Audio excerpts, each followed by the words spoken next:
In the year 2020, if man is still alive, if a woman can survive, they may find.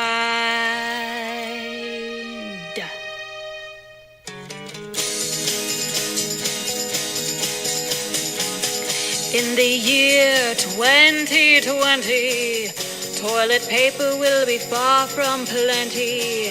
Millennials will surely savor normalized antisocial behavior. Families learning how to get along. Musicians like me posting stupid songs. Grocery shopping dressed like aliens.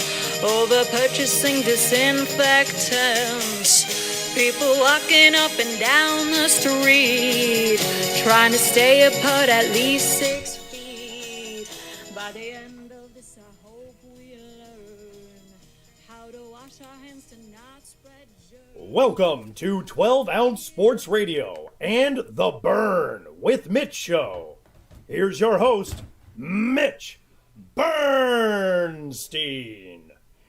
Good evening, everybody. How are you? Welcome to The Burn with Mitch on 12-Ounce Sports. I am your host, Mitch Bernstein, with another fun 2-hour program. Guests, and excited for all of them to come on and talk. It's going to be a show that will be involving a lot of things that we've talked about in the past, Negro League Baseball, women in baseball, and we've got some great guests. We hope that all of you have survived our 2020 tropical storm, hurricanes on the East Coast, Southeast, earthquake in North Carolina, is felt as far away as Virginia. Fires again in Southern California. 2020 is just so much fun, and you never know what's coming up next. I'm glad you're with me tonight. I hope you're continue to stay safe, and all of this information that's coming in about sports being canceled, schools going virtual, parents are going a little nuts. It's unique times, as you know, that we're living in. And I am glad I have this format to be able to escape this for a couple of hours a week and bring to you some fascinating guests, some great conversation. So let's talk about what we're going to do tonight. First of all, I got to welcome some people and thank them for being around. I want to shout out, and hopefully they're listening, to my great nieces. I'm a great uncle, which goes without saying. Shout out to Lily and Brookie.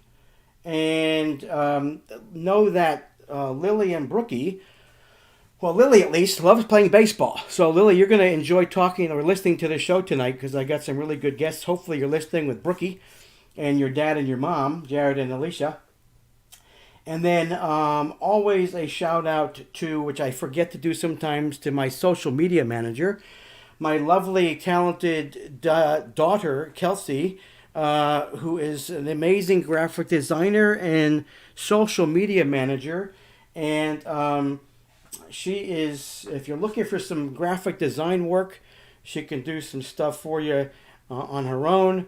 If you know any companies out there in the East Coast and the Philadelphia area looking for a graphic designer, well, you know what? She's available. So if you need to reach out to her, you can just put something on my Twitter feed, at the Burn Mitch Twitter feed, and I'll get that to her. So, Kelsey, thank you for all that you do. Appreciate it. And we're going to continue to follow. People will follow what you do and put up on my show. So thank you. All right, so tonight, after I'm done with our ad reads, I'm going to go into a little belated, maybe not supposed to be a Phillies rant. because some things happened today that will maybe take down my rant a little bit.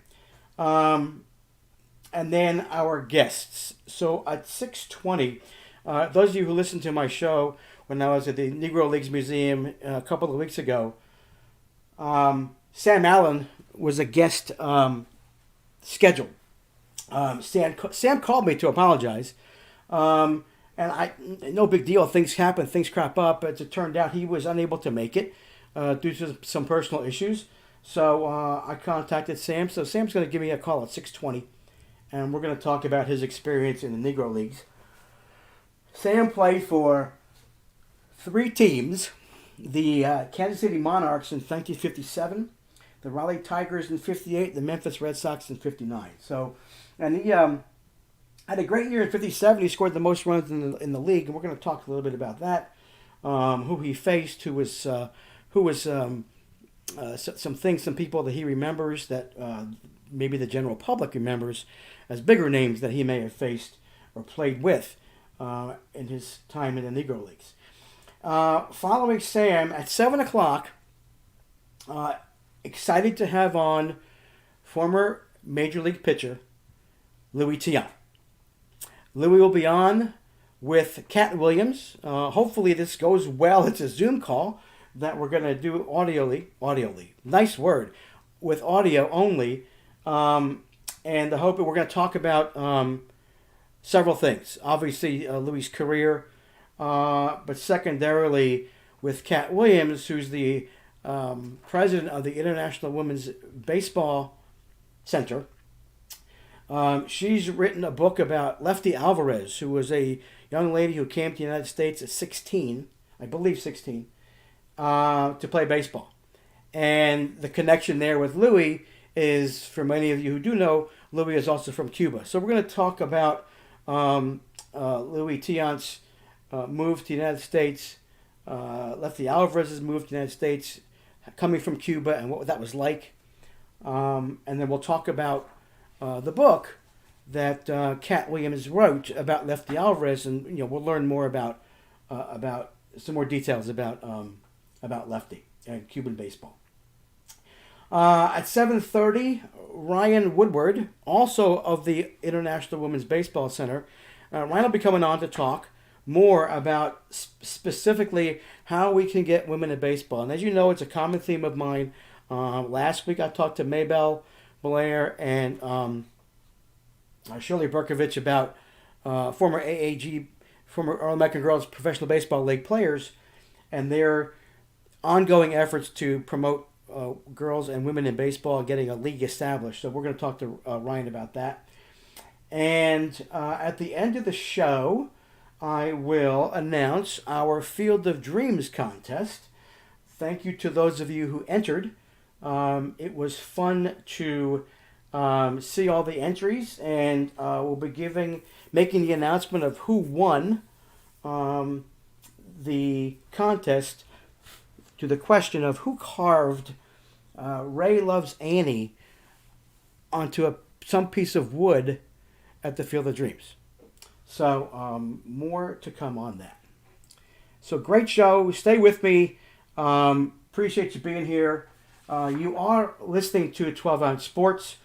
Action is officially on everywhere. 12 Ounce Sports is your home for the best live talk shows covering all aspects of the sporting world and live game broadcasts. With Zingo TV now adding 12 Ounce Sports to their long list of channels, you can now catch my show and all the others on Zingo TV, channel 761. All you got to do is download Zingo TV onto your television, like you do Netflix or Hulu, and use promo code 12OZ when signing up. It's that simple. And you'll be able to listen. Go to channel 761, and whether the hosts have video with the program or just audio like I do, you'll be able to sit down and relax and listen to some really fun sports conversation. Watch some sports conversation. Watch our hosts if that's what they do. And then you also make sure you check out, there's a lot of content on 12 Ounce Sports. A lot of blogs, a lot of podcasts, a lot of information covering all the sports. So go there. These guys, my colleagues, are phenomenal, very knowledgeable, and if you haven't checked them out, please do so. You do yourself a favor. And next we have my bookie. And again, now that everything is in full swing, I want you to take advantage of your little sports investments when getting into the action, getting in on the action. We've officially partnered with mybookie.ag to get you the best deal possible. When you sign up on mybookie.ag, they'll match your first deposit up to $1,000 when you punch in the promo code 12OZ Get that money. That's 12OZ when signing up on mybookie.ag to get your deposit matched up to $1,000. And golf is back. Did you watch the PGA this past weekend? Colin Morikawa, great young kid. Very impressed with what he did this past week. Was fun to watch. Bet on golf. Go to my bookie. You'll find all sorts of ways that you can put your money down and maybe win some money. All right, that would be fun for you. All right, so getting to baseball and Phillies. So my rant was going to take place. What is taking place? It's going to be about Joe Girardi and pitching this guy Guerra. Where he came from, we don't know. But he sucks. And he actually did make some moves Klentak did. So today. So and the show on the game last night, so they had Nick Pivetta come in, and Nick was vying for a starting role in the rotation, and he wasn't in it. He's not in it. He tried to get in it. He's not there. And so Joe said, let him pitch an inning today, last night. So Nick Pivetta gets in. He's throwing 93, 94, but he's up in the zone. And he's throwing up in the zone, and he's actually getting ahead of some of the hitters, but he can't put him away. So it's one of those things where it's very frustrating that we can't get a player from the bullpen who's supposed to be good. He gave up 7 runs and only got 1 out. Hold on, folks. Let me see if I got Sam on the line here.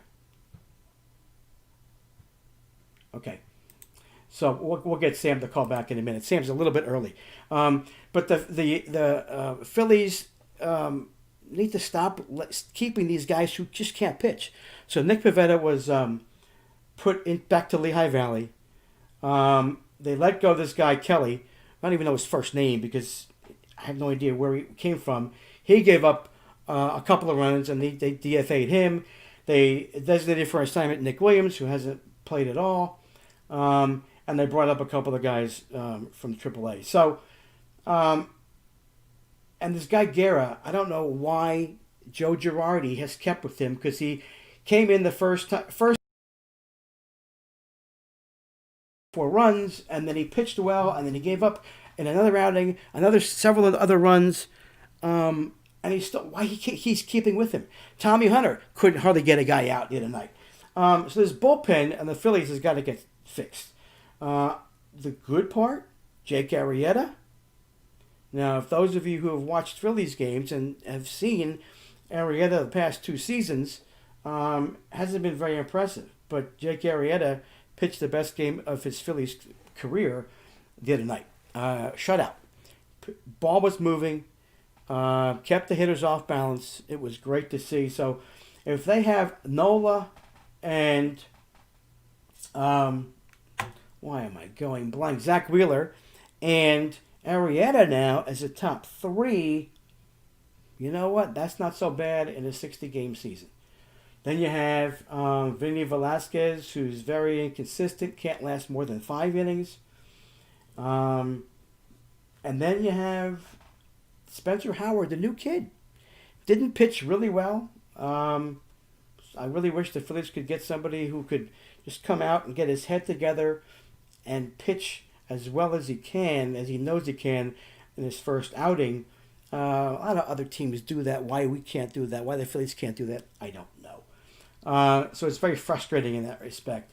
But hopefully, this kid will look at what he did. He's 23, 95, 96 mile an hour fastball, great 12-6 curveball.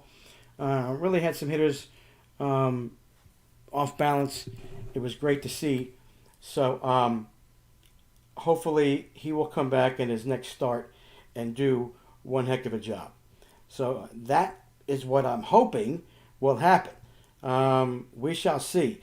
And did you happen to see Ramon Laureano and Alex Cintron and the Houston Astros and the Oakland A's debacle? Well, it wasn't a debacle, it was a fracas. Fracas, a fight. It was interesting, and it was fun to watch. And the penalties came out. Laureano got 6 games and an undisclosed fine for going at Cintron. Cintron got 20 games for instigating. These don't know what he said. According to what I read, he said something about Laureano's mother. Laureano went a little nuts, and hence the fun stuff that went on. So that was kind of the highlight of the week, besides Fernando Tatis going off, and the Phillies winning a series against the Yankees. Go figure. That was pretty exciting. So listen, the Yankees can be beat. Aaron Judge has been slowed down a bit. Mike Trout is playing the way Mike Trout plays. So as the baseball season progresses, it's going to be interesting to see how and if the Miami Marlins can keep up what they're doing, the Orioles can keep up what they're doing, and if the Mets are going to continue to slide, and if the Nationals are going to come back. They seem they're not off to a great start either. So National League East could be very competitive as we go towards the second sixth, as we get into the second sixth of the season, so to speak. So it's good to watch. I kind of like. How many of you like, actually, with no fans, the ability to really hear the crack of the bat at what it sounds like, and the ball's hitting gloves when they catch them and when they're being thrown to. I like it. I mean, those are the sounds of the game that you like to hear when you play and you're with people. You're watching your kids play or friends play, or if you play, you love hearing that sound of the ball hit the bat. Well, now you get to hear major leaguers when the balls hit the bat. So I like it. I just happen to enjoy listening to the sounds of baseball. And I love the fact that there's no wave. I don't like the wave. Those of you who like the wave, why, I don't know. All right, let's see if we got Stan coming back on here now.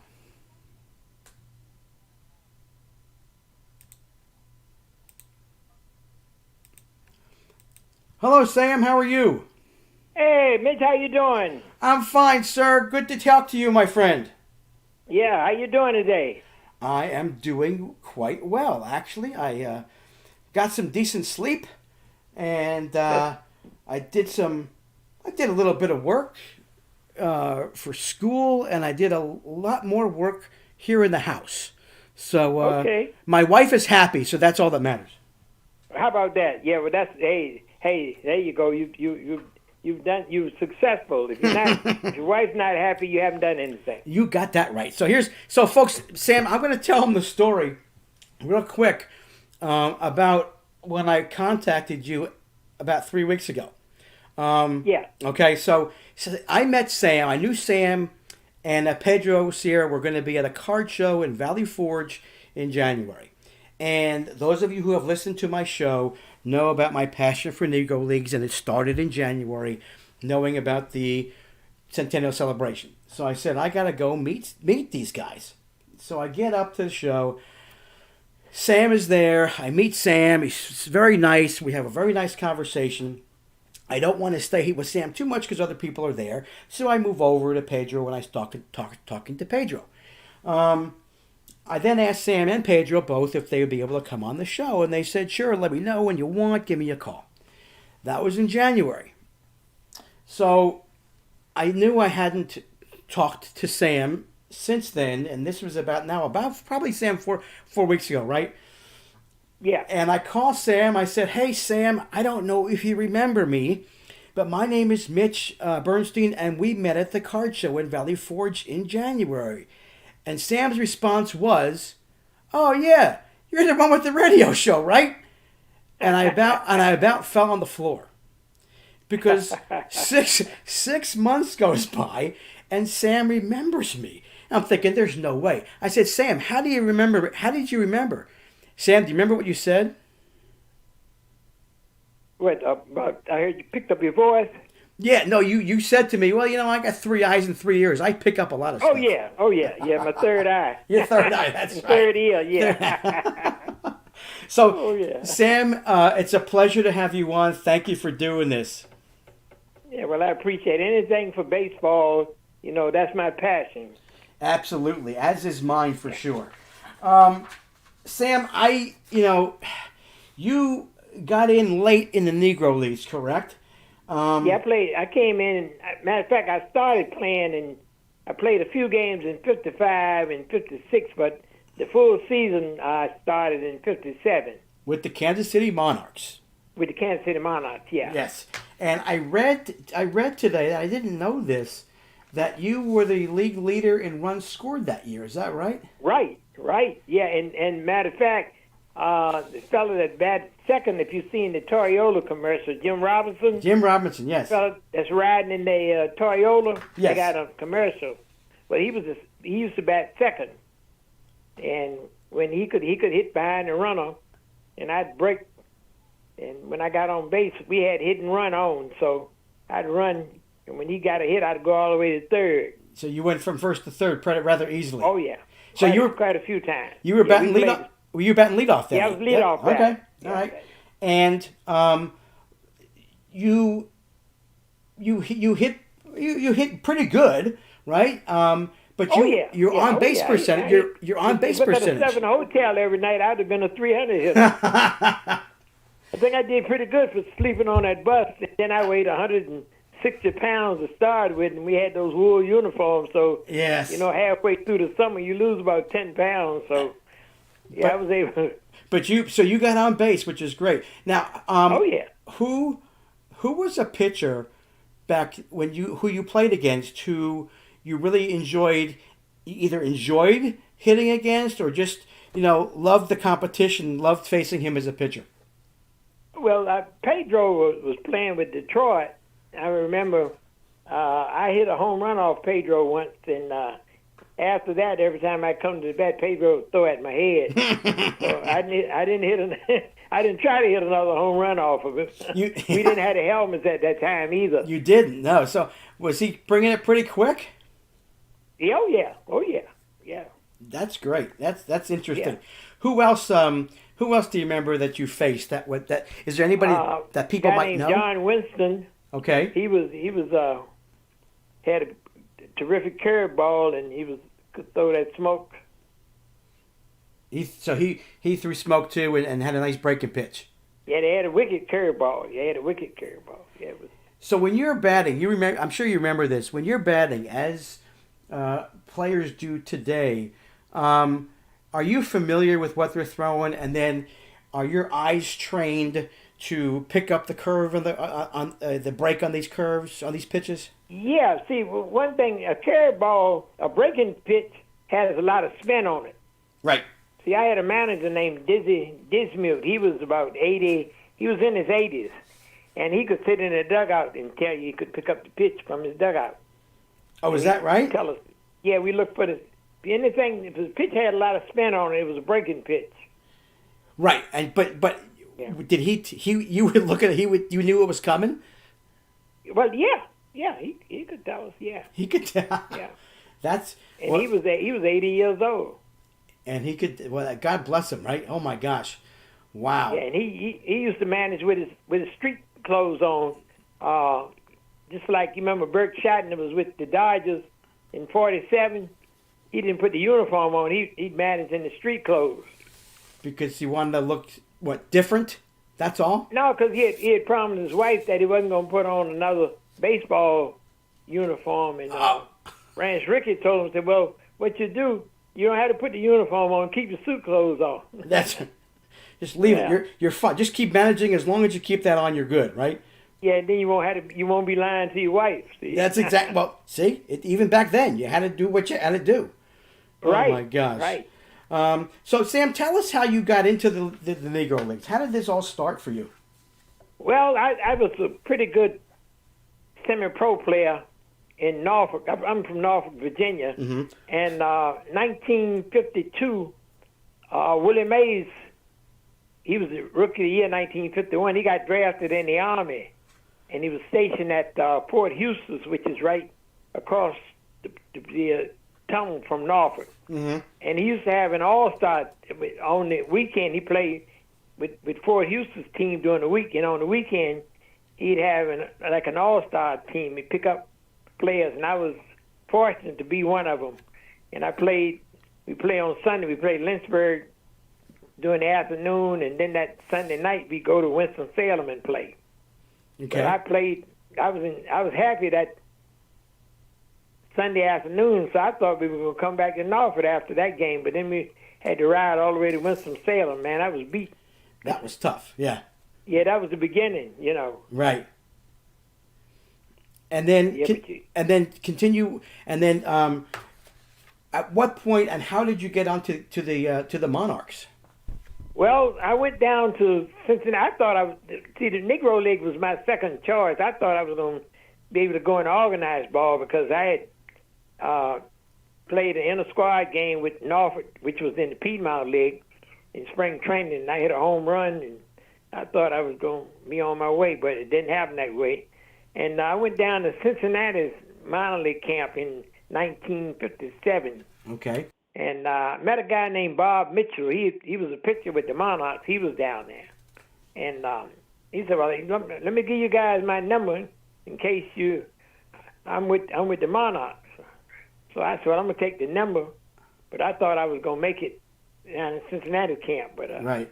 turned out that when they had a whole plane load of Cubans that come in, and they had a quota system, too. They were going to have so many of us on the team. Gotcha. Okay. So I went home, and I called him. Somebody called him. I had about $25 in my pocket. So he said, "Come on down. You can make this team."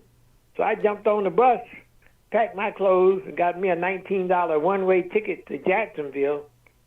And when I got down there, I had about $6 left. So now I got to make the team. Mm-hmm. So when I got to Jacksonville, they were loading up, coming back to Charleston to play. Right. And on a Sunday, it was Easter Sunday, 1957, and supposed to have been playing the Jacksonville All-Stars, Mm-hmm. but the All-Stars came, the guy that had the All-Stars, he came with 3 players, and the uniforms, he said the bus broke down, so the Monarchs had a lot of players because they hadn't made the cut, and I was late getting there, so the manager said, "Look, we don't usually do this, but we need you to play with Jacksonville because they had a park full of people. They want to give Right. that money back." Right. Exactly. So first time up, I was lucky. I got a single, and I stole second. Next time up, I think I struck out. Then I thought about it. I said, "Now, Sam, you got to make a showing because you don't have no way to get back home." Right. Yeah, exactly. Yeah. The next time up, I hit one over the scoreboard. Did you really? Yeah. Wow. And the rest was history. That night, after the game was over, the manager dismissed me and said, "Well, we don't have to worry about you beating us anymore." So he said, "Look, sign this contract." So I signed the contract. I didn't even look at how much it was. I knew. I said, "Well, look, I got $6 in my pocket. At least I don't have to worry about going home." That's right. So I played. We went back to Jacksonville, Mm-hmm. and then we broke camp, the spring training, and we started north And I know after about 2 weeks, I said, I don't know if I can be a baseball player or not, because you play in one town tonight and you take a shower and you ride 500 miles to the next town. Mm-hmm. Then the next town. Monday through Thursday you play one game. Friday night you play doubleheader. Saturday you play doubleheader.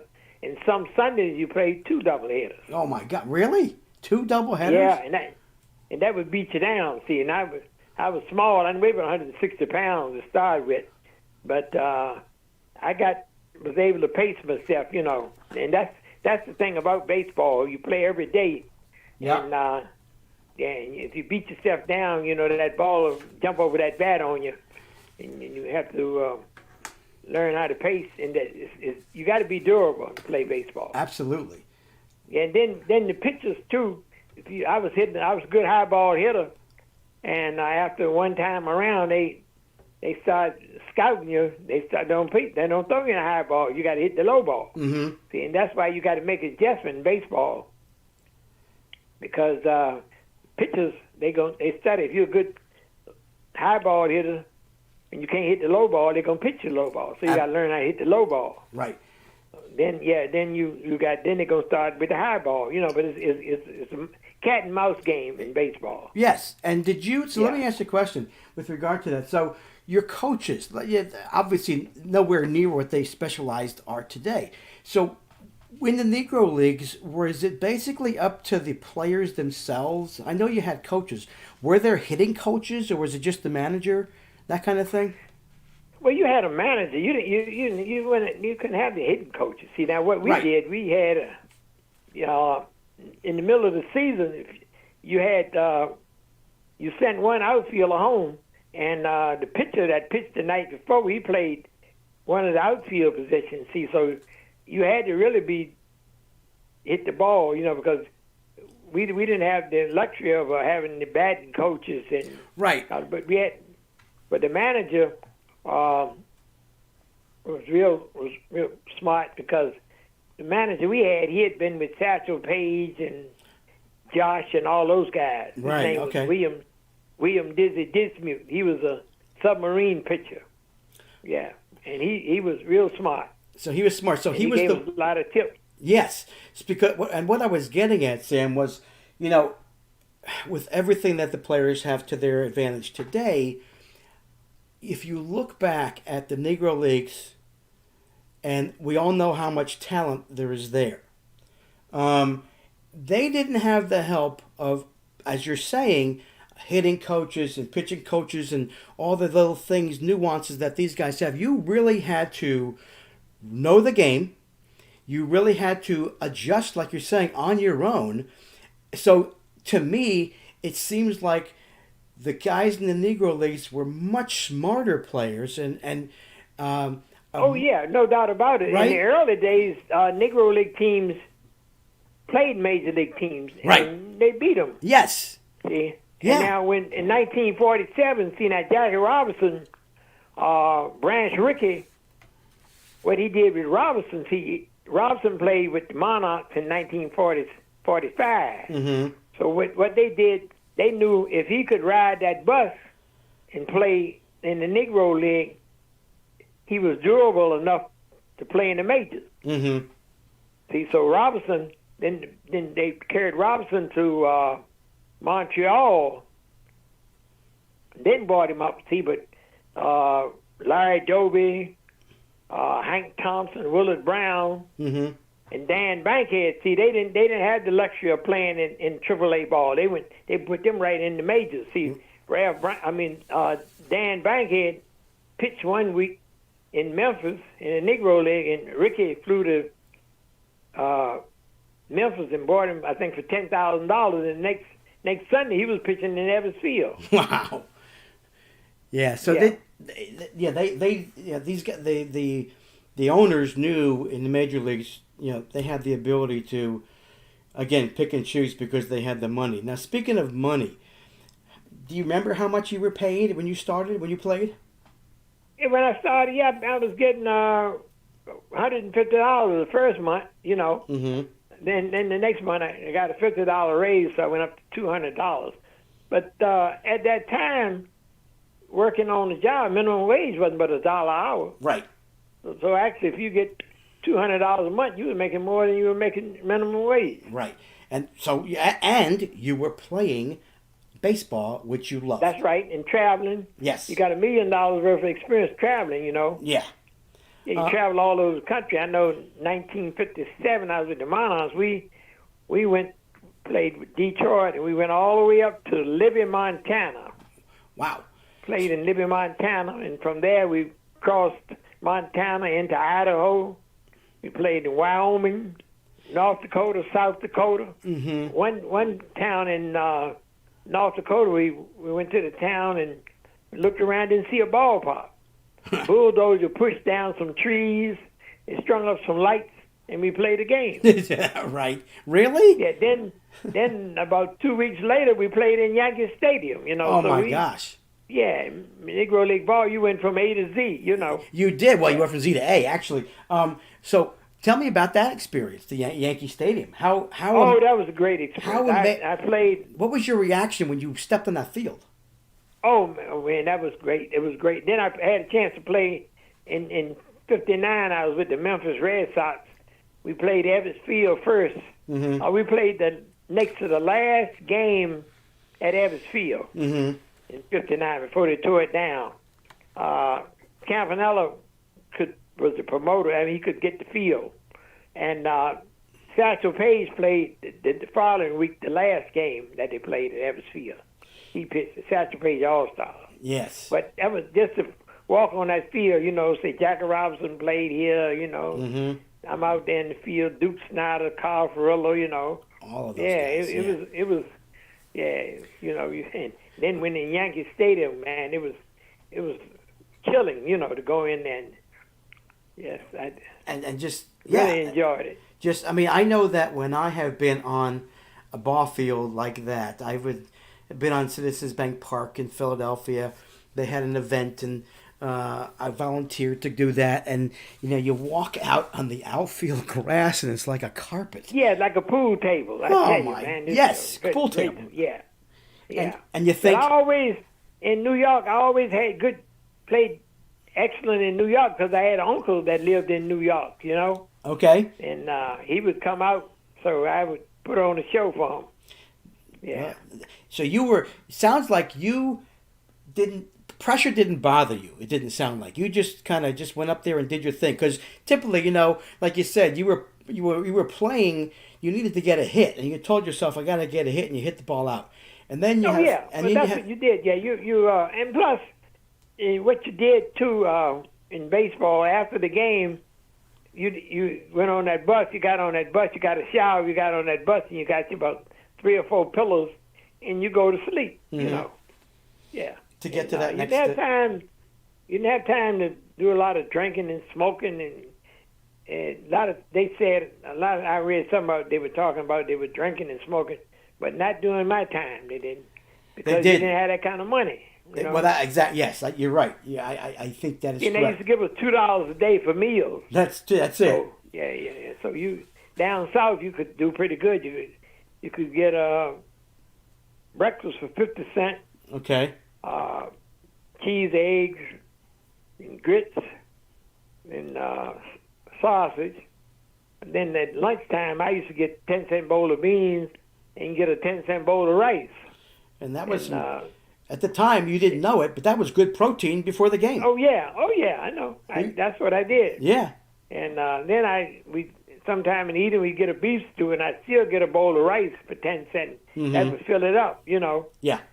And then I kept a jar of peanut butter and a jar of honey in my bag. So at night we'd be traveling, so I'd eat that peanut butter and crackers. And then in the morning, I always take me 2 tablespoons of honey. There you go. That gave me that energy. Yeah. And people have to realize that this was your life. I mean, this is what you did. I mean, you chose it, which is right, which is fine. Yeah. Because you wanted to play. But we didn't. One thing, we didn't have any air conditioning. The bus wasn't air conditioned, and whenever we stayed at a hotel, a lot of them didn't have air conditioning. Right. But it was. I tell you how long it was. It was the hotels we stayed at. They didn't have televisions in the room. they had radios in the room. They had Right. the television down in the lounge, you know. Okay. And some of the rooms, they had pictures and the vase.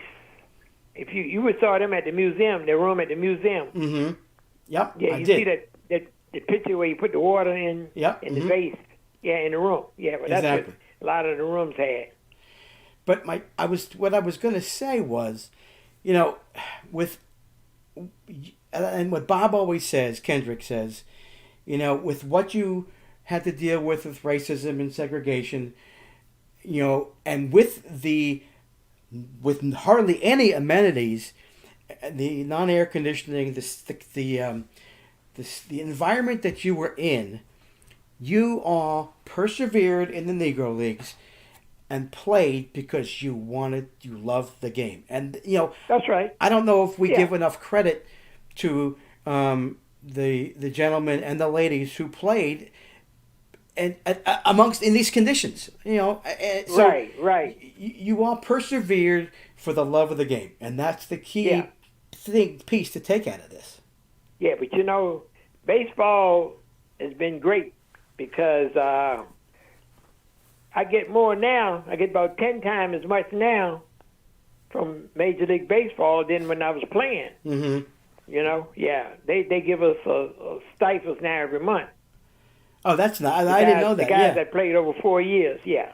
Well, that's awesome. That's great. So that's Yeah, you know, I mean that's a blessing. it is a blessing. It really yeah, is. It's a blessing. Yeah, they've looked out for us because I mean I love the game and the game loves me now. So. That's exactly right. Sam, Right. take me back. I read a few things about you as a kid. You were an only child. That's right. It says your dad died when you were just a young boy, and you. Yeah, my grandfather used to go to the baseball games. There was the Piedmont League, and it wasn't integrated. Right. They go out every night to the game because that's what it was. He had a bunch of about 5 or 6 buddies. They would meet out there every night, and what they would do, they would have a pint, and they would pass it around. And when they finished, they brought a cup apiece. But what they would do, what my grandmama did, was made him carry me to the game. So he had to come bring me home. So he had to come home. Yeah. Right. Yeah. So we lived about. I had the luxury of living about 4 blocks from the baseball park. Oh, great. That's awesome. Yeah. Yeah, and then as I grew older, I used to go out to the park and carry my glove, and we catch foul balls or home runs, and you could sell them, and that's how we made our money. You could get a ball and you sell it for 50 cents. Mhm. At that time, people could go in the bleachers for 50 cents. Okay. These Yep. things were cheap. Yeah. And So so you. I went to the baseball game every night. Matter of fact, I still go to the game. I had the luxury of living not too far from the ballpark now. That's not. That's awesome. Yeah, and I have a pass, a lifetime pass from the Major League Baseball Alumni Association. Well, that's a beautiful thing, isn't it? That's just again, Yeah, it is. baseball. Yeah. Baseball's loving you back. Oh yeah. So, Sam, did you ever get to meet Satchel and? Yeah, I met Satchel, and I tell you, I had a chance to shake Jackie Robinson's hand in back in '47. Uh huh. Yeah, I was about 11 years old, and I knew I wanted to be a ball player because that's what we did. You know, when I was an athlete, I played football, Mm-hmm. and I played baseball, and then I played basketball. But I was so short in basketball. But I excelled in baseball and football. Matter of fact, at my high school, I still hold the scoring record. I scored 40 points in one game. Oh, did you really? I scored 6 touchdowns and 4 extra points. That's awesome. So I'm assuming you Yeah. were a very, very quick running back. Yeah. Then after I played in the Negro League, I went in the Army in the 82nd Airborne. I played baseball and football at Fort Bragg. Yeah, I did read that too. Yes, you did do that. Yeah. That- After my baseball career, I went back. That's great. Started playing football again at Fort Bragg. So did you have? I'm going to go back to And the other players that you've met, did they? Those are the guys that again I don't know. We'll just say them famous for all intents and purposes, like the Satchels and the Jackies. Did you ever have any conversations with them about playing? What was something that they said to you that Oh yeah, stuck with well, you? major league players is one thing. They treat us like brothers, because a lot of them had played in the Negro League, Mm-hmm. And I remember I met Luke Easter in Miami, and Luke said, "Shorty, say you hungry?" I said, "No." He hit me in the stomach. I keeled over. He said, "I know." He said, "I know. I played." Look, he said, "I played in the Negro League. I know you stayed hungry." I said, "You're right about that." So he bought me a steak dinner, That's nice. That's great. Yeah, That's yeah. great. Those guys, they would. We would see them and they would talk to us just like we were one of the fellows. Yeah, and I know that you have gone to some reunions in the past too, correct? Correct. And what was that like? Oh, it was great. The last one we had was in 2004 in Kansas City at the museum. Charlie Pride, he was there. Mm-hmm. Hank Aaron, Lou Brock,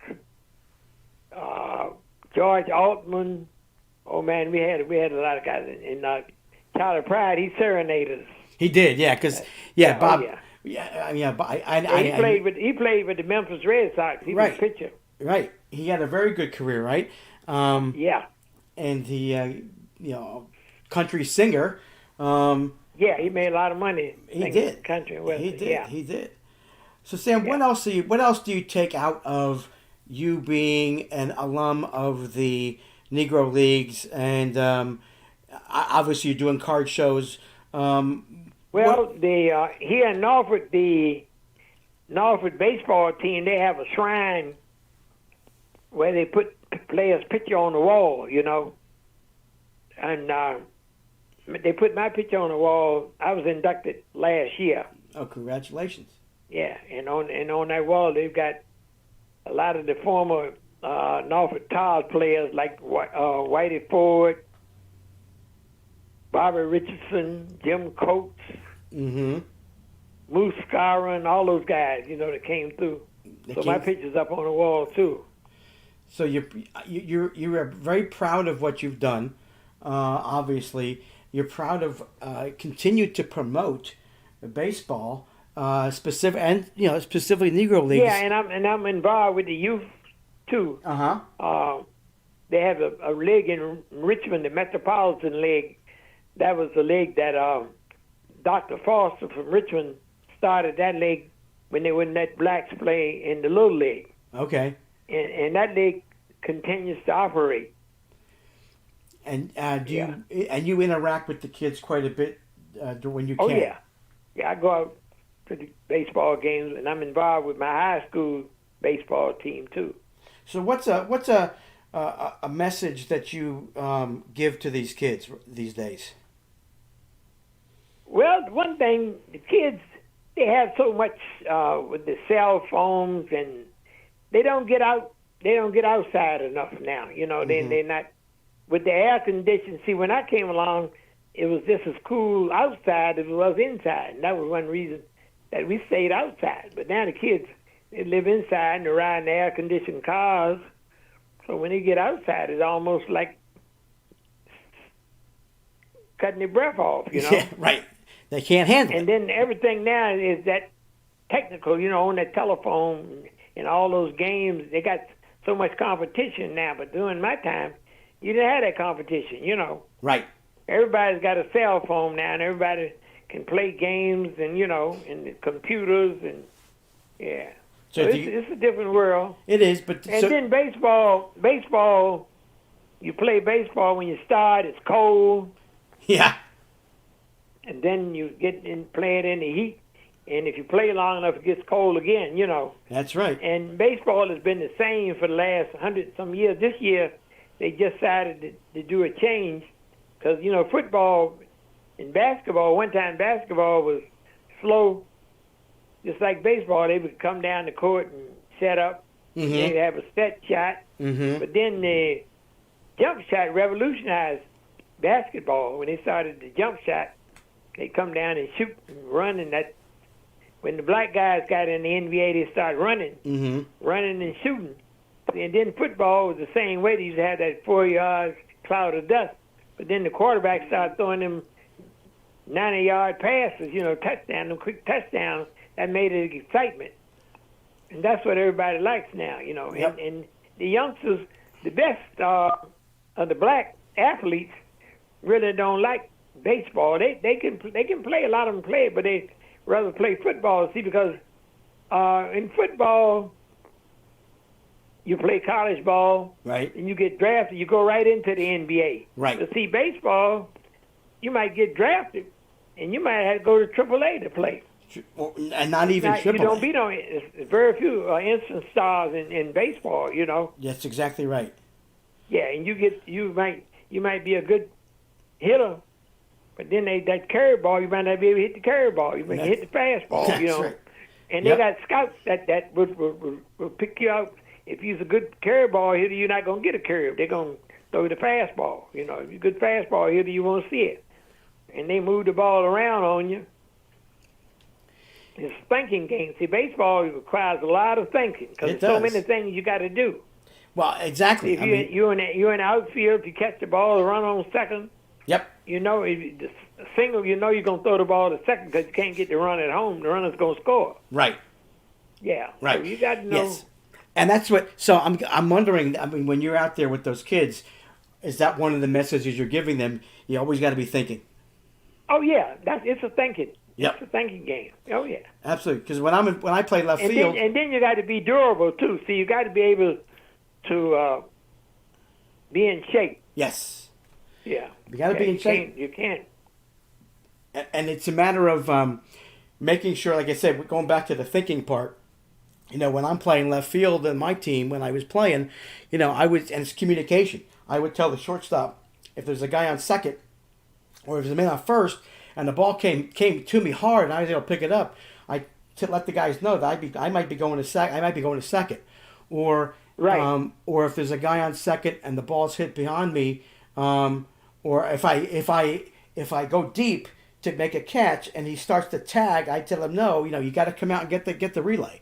So it's always. Yeah, then I tell a lot of the outfielders, young guys, if you playing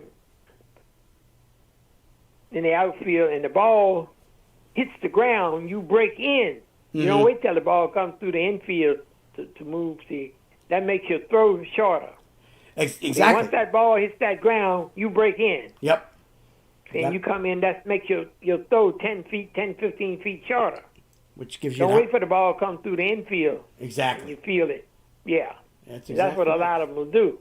Yes. Wait on the ball. Yeah, you charge that ball, see, and that Can't do makes it. Now, except Sam, on the fields that I play on, I may be charging in, and all of a sudden the ball hits a lump of grass and takes a 90-degree angle, and I go, "What the heck?" Oh yeah. Well, I know about those fields. You tell me. You know about those fields, right? Yeah. Yeah, we used to slide. We used to make donuts to put on your side because it'd be raw. Yes. Yeah, it was sliding in the rocks. And you make a donut. Donut was you take some tape and make a circle and put it on so that burn would protect your burn would heal up. Yeah, you protect your And butt. sometimes you get a scab on it and almost healed, and you You got to slide sit again. down and you bust the scab, and there you go. Never heals. yeah. Especially when you're playing those two double headers. It's like, oh my gosh. Maybe maybe you slide in the second game of the third double header. You save your butt there. Yeah. Yeah, we but I mean, sometimes then you ride that bus. Oh. You ride. I remember a couple of times we'd ride from one game to the other. You put your uniform on the bus. When you get to the ballpark, you run right on the field and start playing. You just there's no warm up. You just go. Yeah. Mm-hmm. All right, Sam. Listen, I want to thank you for calling in. I really appreciate it. Yeah. It's an honor to talk to you. It was an honor to meet you. And let's hope we can get you back here with this pandemic gets done. We can. Yeah. Once everything is over, we're going to be back in Valley Forge. I was talking with Pedro, so Okay, good. we'll see you, and I'll see you in Valley Forge. I'll be up there for sure. Okay, now. All right, Sam. Thank you very much for calling. I appreciate it. All right, thank you, and it's an honor to be on your show. Well, I appreciate that very much. Okay, man. Take care, my friend. All right, now hang in there. I will. You too. Bye-bye.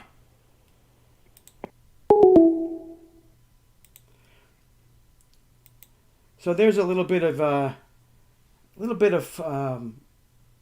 detailed information about what it was like to play in the Negro Leagues and what Sam, how he did it, and some lessons that he gives to kids when they are playing these days.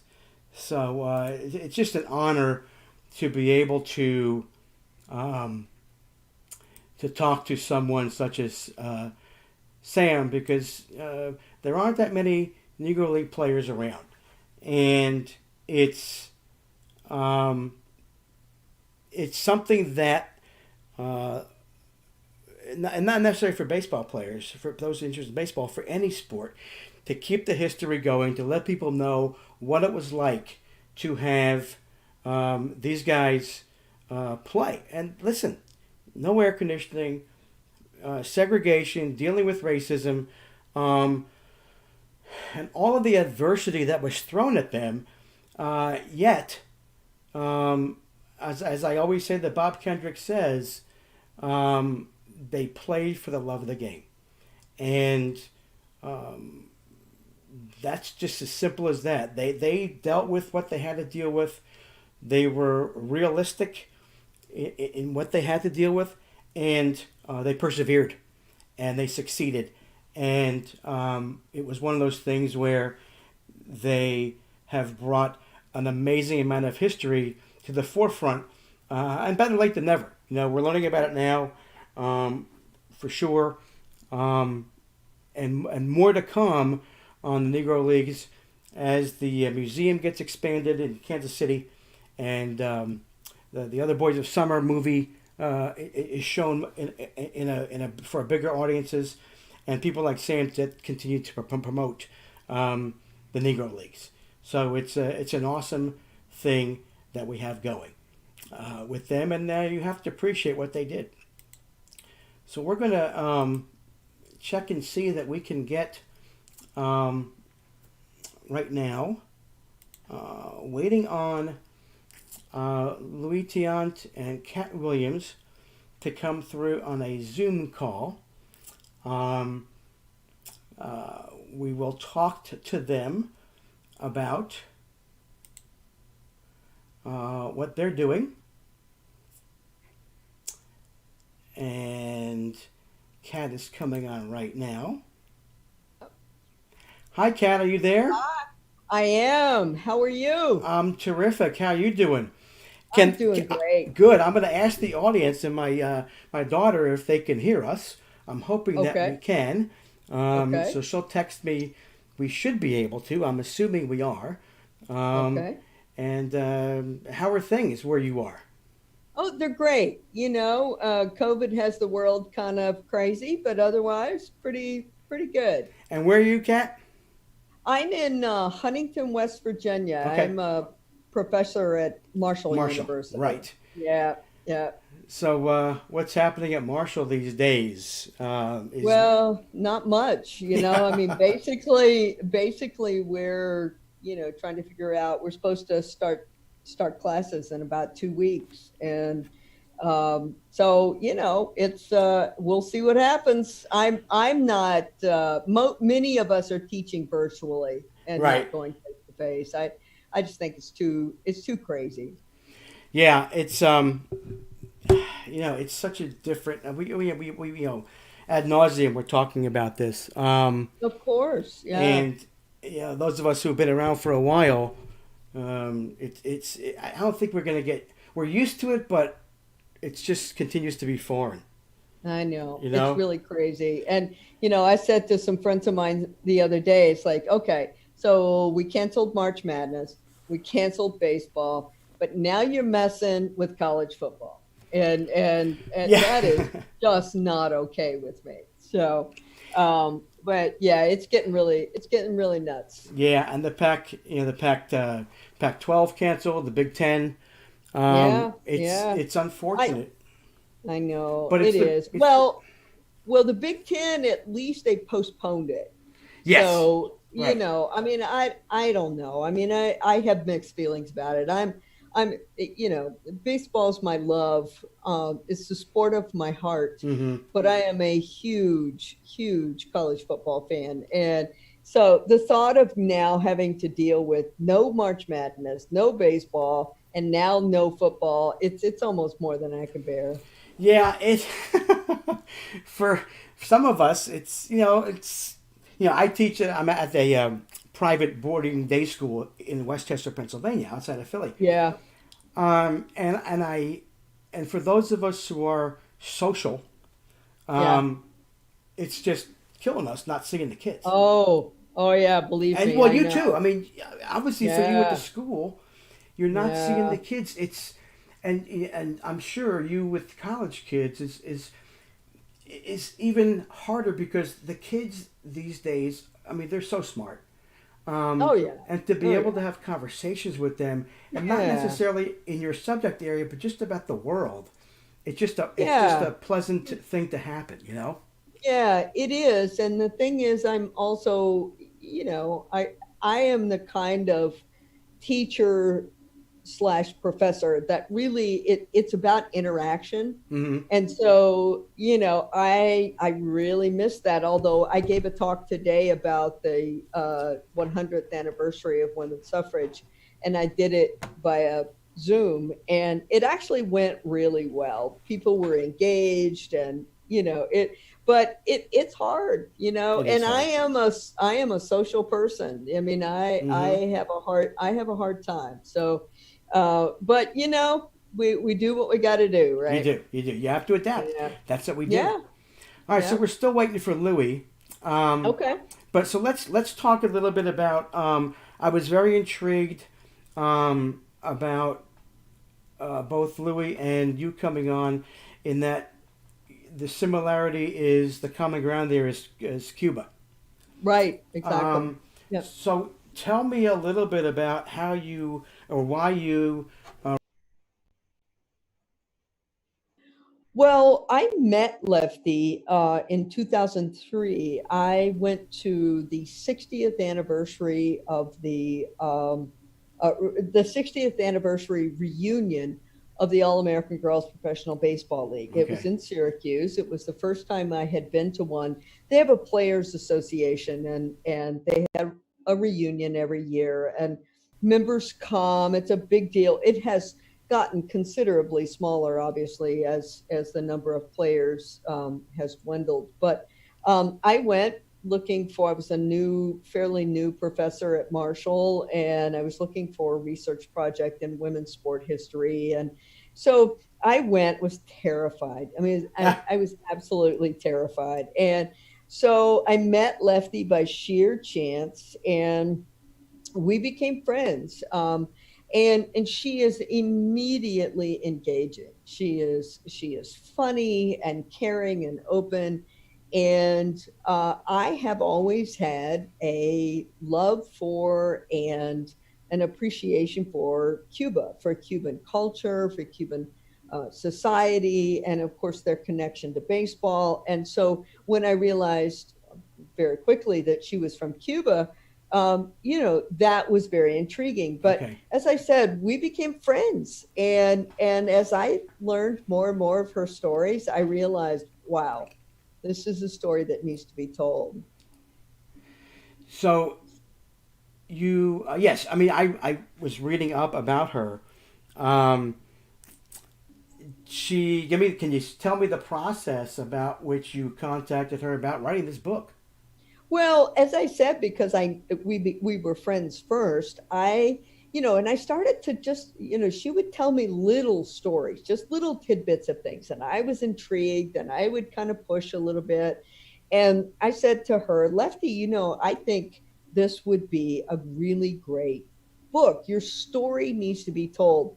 And it actually took a long time for her to agree to that, Okay. because she said, No, I'm not a superstar. I'm not. You need to write a book about Dottie Kaminchak, or you need to write a book, the Hmm. big stars of the league. And I said, Lefty, it's not about that. There are enough books about those superstars. Your story is the essence of baseball. And for me, it connected to my own personal story and the relationship I had as a kid to baseball and what that meant for me, sort of coming out of a situation that was very difficult, and how baseball became this place, this thing that was it was a lifeline, and that was true for Lefty. And so it took me a while to convince her that her story was worth telling, despite the fact that she was not the best pitcher, she was not Hmm. the best hitter, she wasn't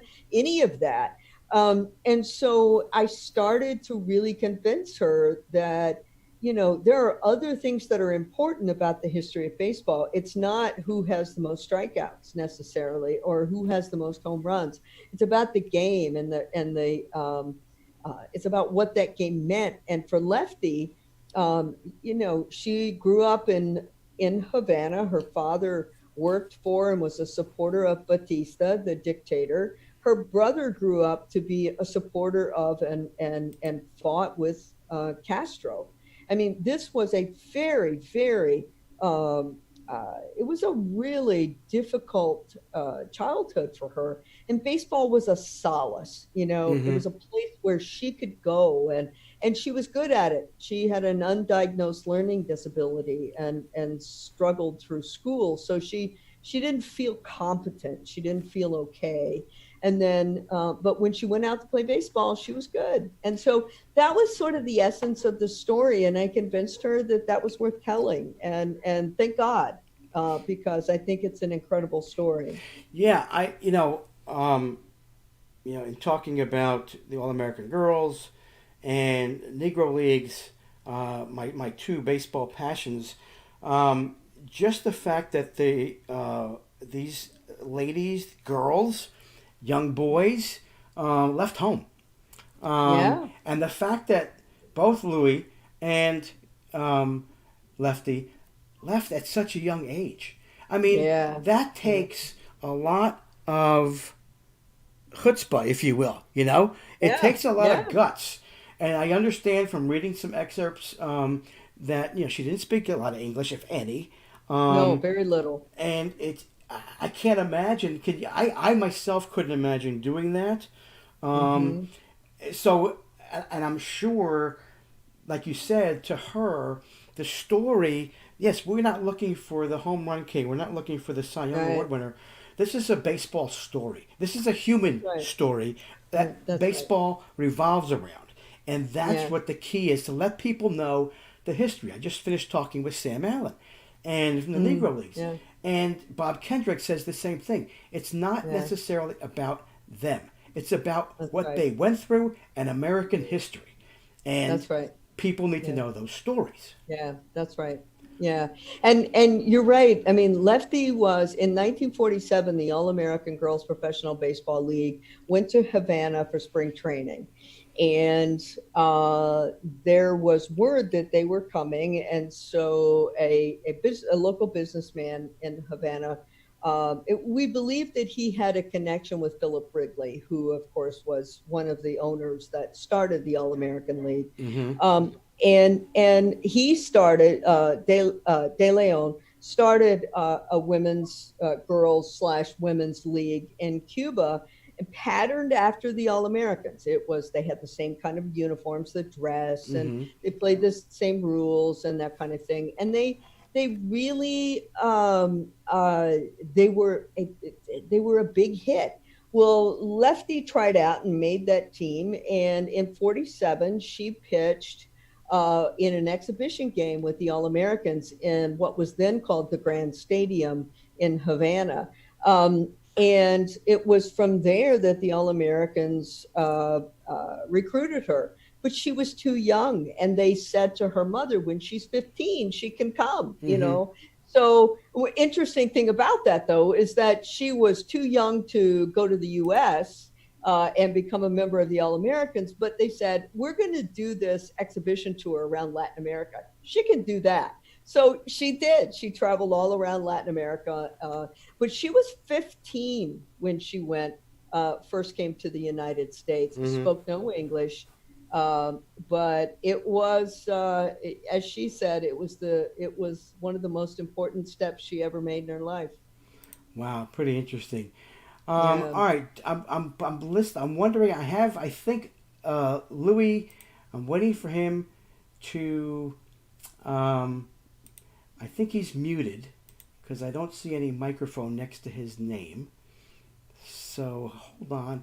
I'm hoping that we can get him to come on. I'm checking on things, folks. We're hoping to get Louis back on here. Let Louis Tian on. He's trying to come on for his iPhone, and for some reason he's not able to come on. I don't see a microphone on his icon where it says he's here. So hopefully we can get that fixed and get him on here. Because I know there's lots of folks, including myself, looking forward to talking to Louis. So her story starts when she's able to come to the United States. And she made a... hold on one second, Kat, are you there? Oh, yeah, I'm here. Who do I have on the line here? You have Donna Cohen. How are you, Mitch? Hi, Donna. Hold on, folks. We're going through some technical issues here. I'd like to put Louis on a cell phone with you. Does that work? Yes, we can do that. So, Kat, are you still there? I'm still here. Oh, there he is. Oh, there he is. There he is, El Tiante. Hi, Louis.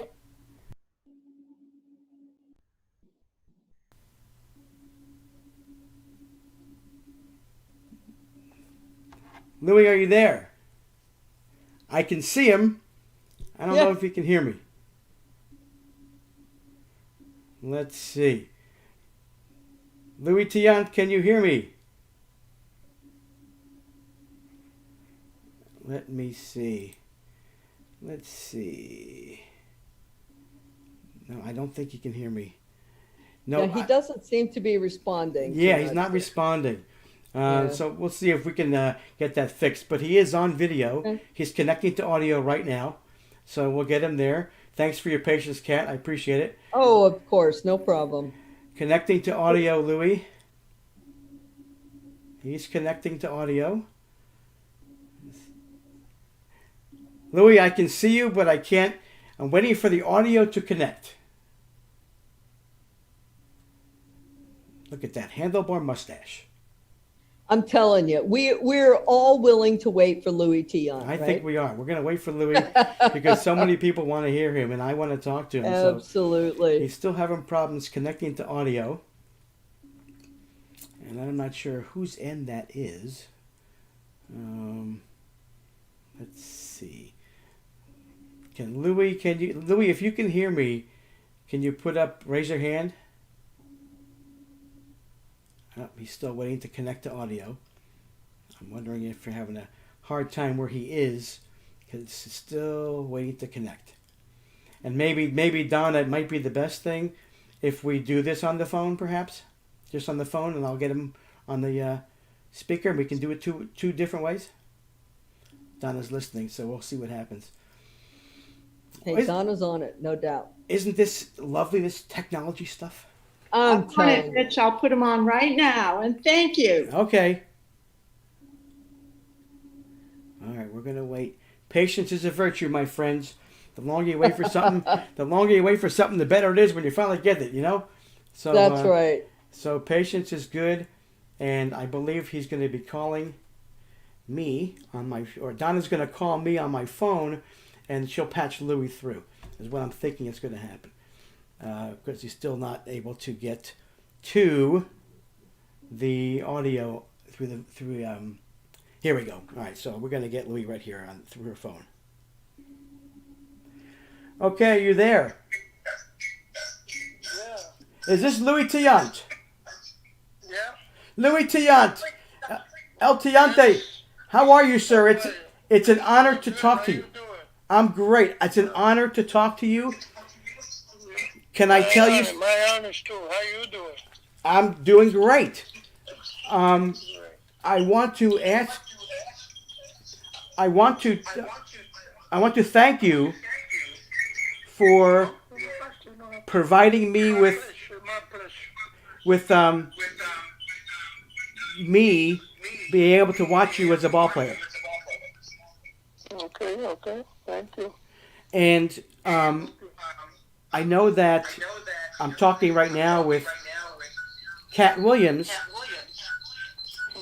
and I wanted to get a little bit of story about you starting your life in Cuba and then coming to the United States to play baseball. So tell us a little bit about that journey and what that was like for you. Well, I guess like a lot of other people may be doing the same thing I did. You started playing when you were a kid, and then you come into the point like, my father used to play for the Negro League with New York Cubans. Yes. And he played for 25 years, New York Cubans. And,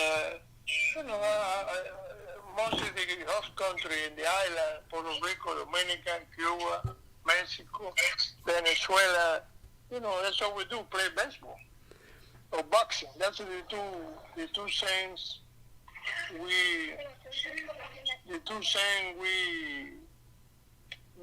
can play, especially the poor people, Mm-hmm. But my father, he don't wanted me to play. He wanted me to go to school. And I was selected to go to Mexico in the juvenile watch area over there in Mexico City.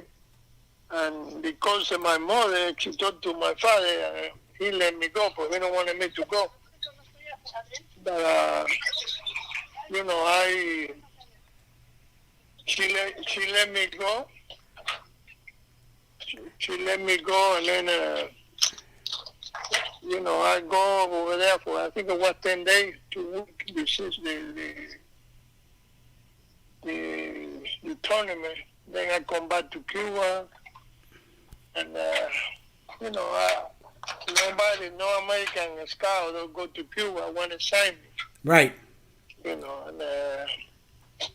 then... Bueno, ¿cómo me van a ver? No se pueden comunicar. No. Excuse me, okay, Danny talking to me, my son. And, I guess they say the way I used to throw and stuff, and they're going to get hurt, they're not going to play too long. And I pitched for 25 years. You did, and like I said, they don't know anything about what you can do or not, And then I signed to go Mexico City, retiring, and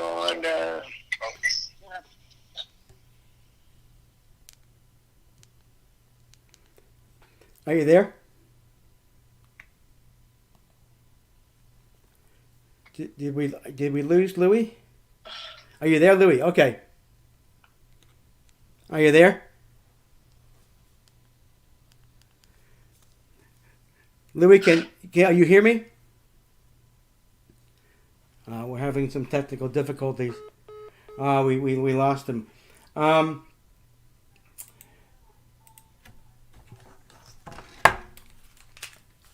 sorry. Could you repeat that?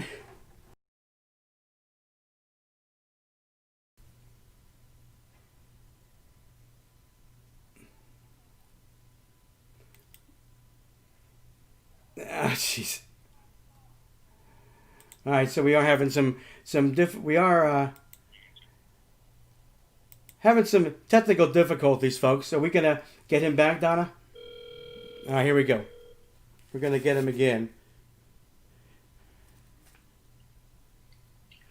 All right, are we there?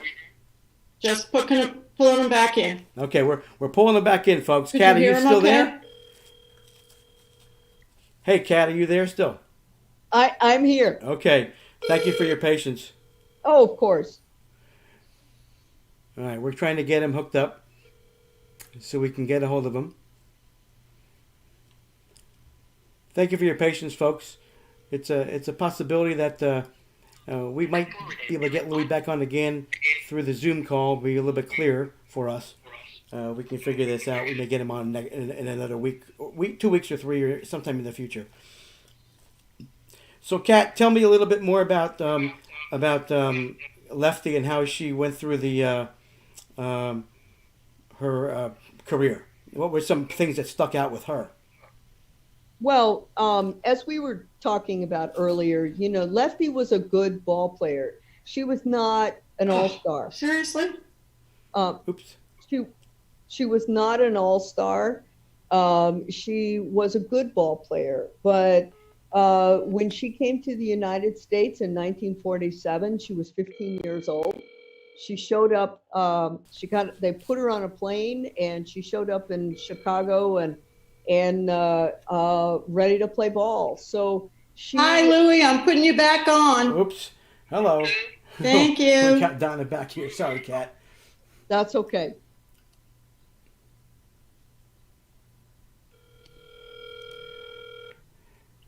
All right, we're going to try it one more time. All right. All right, are we there? Louis, are you You're there? back. Okay. You're back together again. Okay. So, Louis, hold on 1 second. I am going to talk to Kat for just a minute about Lefty, and then I want to come back to you and talk a little bit about the Red Sox and your career there and your wind-up. Okay? Hold on 1 second. So, Kat, Lefty's most important. What stuck out to you when you were talking with Lefty about her book? Well, the thing about Lefty, as I was saying, is not that she was a spectacular ball player, but it was the importance of baseball. And Don't hang up, Louie. I will just say that the importance of Lefty's story is that it is a true baseball story, in that baseball literally and figuratively saved her life as a young girl. It brought her to the United States. She had an opportunity to become an American citizen. Mm-hmm. And she escaped what was a very scary, difficult time in Cuba. Comparing, there's no comparison between Lefty's story and Louis' story. The only connection really is that they are both from Cuba. But Right. The one thing that I think you can say about them is that, maybe for both of them, is that they learned the game of baseball on the streets of Cuba. And for Lefty, having that opportunity, having access to that, literally and figuratively saved her life. And so she is just one example of the literally millions of girls and women who have played this game for many years. And Lefty's story is one of survival. It's one of a love for the game, but it's also one that really gives us all of the gifts that we know baseball can give us, and that is leadership and a sense of belonging. Right. We all love belonging to a team. And the other word I think you left out is perseverance. I think that's an important word that everybody who comes up and has to face hard times to get through, they persevere. That means, you know what that means to me? They're very strong. Oh, yeah. And Lefty was definitely that. Very strong. All right, we're going to go back to Louis here. Kat, thank you for your patience. Hi, Louis. Sure. Louis, are you there? Yeah, I'm here. Okay, good. So, Louis, I want to tell you that when I was growing up watching you play, I would have my friends imitate pitchers when we play. it was so easy when we would do the Louis Tiant windup. Because what did Louis Tiant do? Yeah. He turned his back to the mound. He turned his back to the batter. And we were always taught, keep your eye on the target. Right? So here we were. We're all different, you know. I mean, you try things in life, and they work for you, and you keep doing it. And what you do, and you practice, you getting better. And that's what I did, you know. And I think more important about pitching is point release. Okay. And turning. That way you can hide the ball better. Right? And you can have a better control. Gotcha. But, you know, you're using your body right. That's the problem with a lot of these pitchers today. They're not using their body right, and they hurt all the time. Right. And I learning to do that early, you know, turning around and show my number. But then when I come into Boston, I change a little bit, you know. I look in the center field, I look in the sky, and then throw side down, overhand, 3/4, you know. And it worked for me. I mean, I come out with that delivery here in 1972 when I was in Boston. You know, and then, you know, it worked for me. I mean, I win 172 games after that. It worked for me. Yes, and Louis, I was looking at your statistics, and you threw, was it 5 shutouts in a row you threw at one point? Yeah. I mean, so back in the day, I mean, oh my gosh, to watch you and the Bob Gibsons and my favorite pitcher, Tom Seaver, I mean, there was nothing like it. So when I would watch, you remember back in the, I grew up in the 60s and watched you play, and it was always fun to have the Saturday game of the week come on, knowing that whether it was maybe it was the Red Sox or the Yankees, okay? Each team had at least 3 or 4 stars and even future Hall of Famers. I didn't care if it was my favorite team or not. I was watching star pitchers and players. It was awesome. So what was it like for you who was the hardest guy to throw against? Who gave you a hard time? Anybody? Well, you know, I mean, really, the way I look at it, you know, it was some of those guys that were so good, they can hit anybody. And I'm talking about Tony Oliva, Rob Carew, George Brett, Kai Yastrzemski, Alkaline, Mickey, Roger Mayer, you know, I mean, Yep. Those guys can hit anybody, you know. But, right. Frank Robinson, but I get him out too. Right. And that's what it was in my mind all the time. You know, I can't let it hit me all the time. I have to get him out somewhere. and then that's what I learned with my career. You know, how set the hitters out, how I can get him out. You know, not just throw 100 miles per hour. I used to throw 99, maybe 100 when I was in Cleveland. Is that right? Then when I hurt my hand, I go to Minnesota. I cracked my shoulder blade, and they take about 3.5 months without pitching, and then I come back. And 1 week, and then I go that year to winter ball. Mm-hmm. And when I come back, 1971, so I get released the last day of the spring training from Minnesota. And that's where I had to go minor league. I go to Richmond, Virginia, AAA, and then the Red Sox was in Louisville. And the day I signed it for 1 month, you didn't call me in 1 month. Uh-huh. I wanted my release. And then the day I supposed to pitch again the thing in Boston, I mean in Louisville, the Red Sox, the manager, Clark King was the manager. He told me he's going to call in, you know, Atlanta because he want to keep me. Right. And then I told him, okay, I'll give you to tomorrow morning, 9 o'clock. I'll meet you in the in the restaurant for have a breakfast. You know, Joe, I'm gonna go signing with the Red Sox, with Louisville. You know, and then I show up, I go signing. You signed with the Red Sox.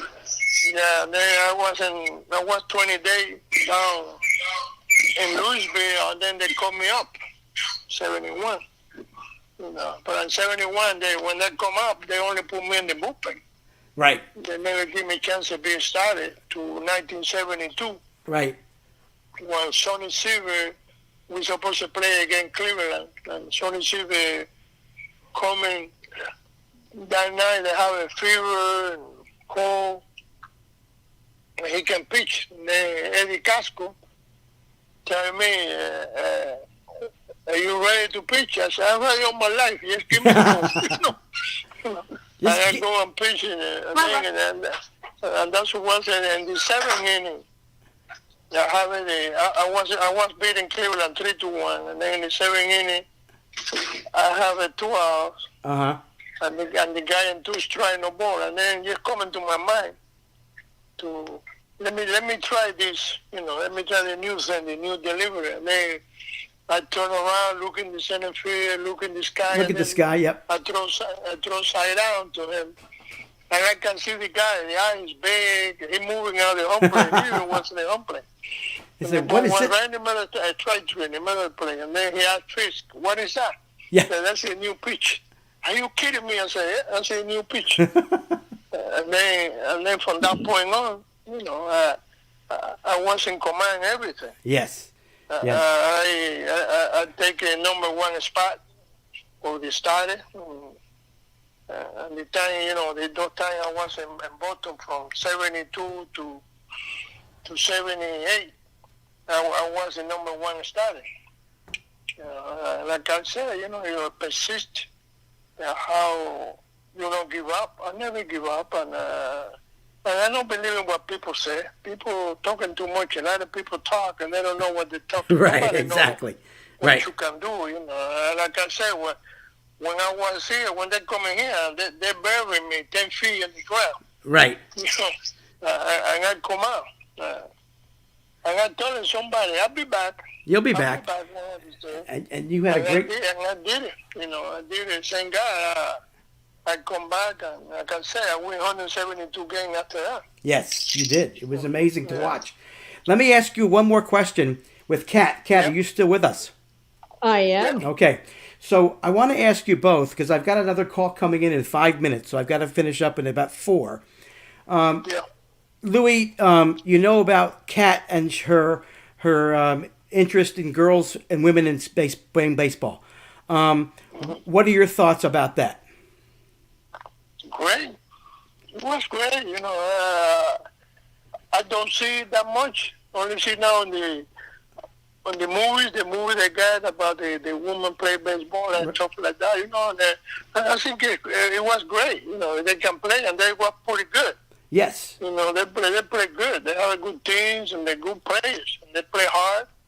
They hustle all the time. They do anything. The same and the men do.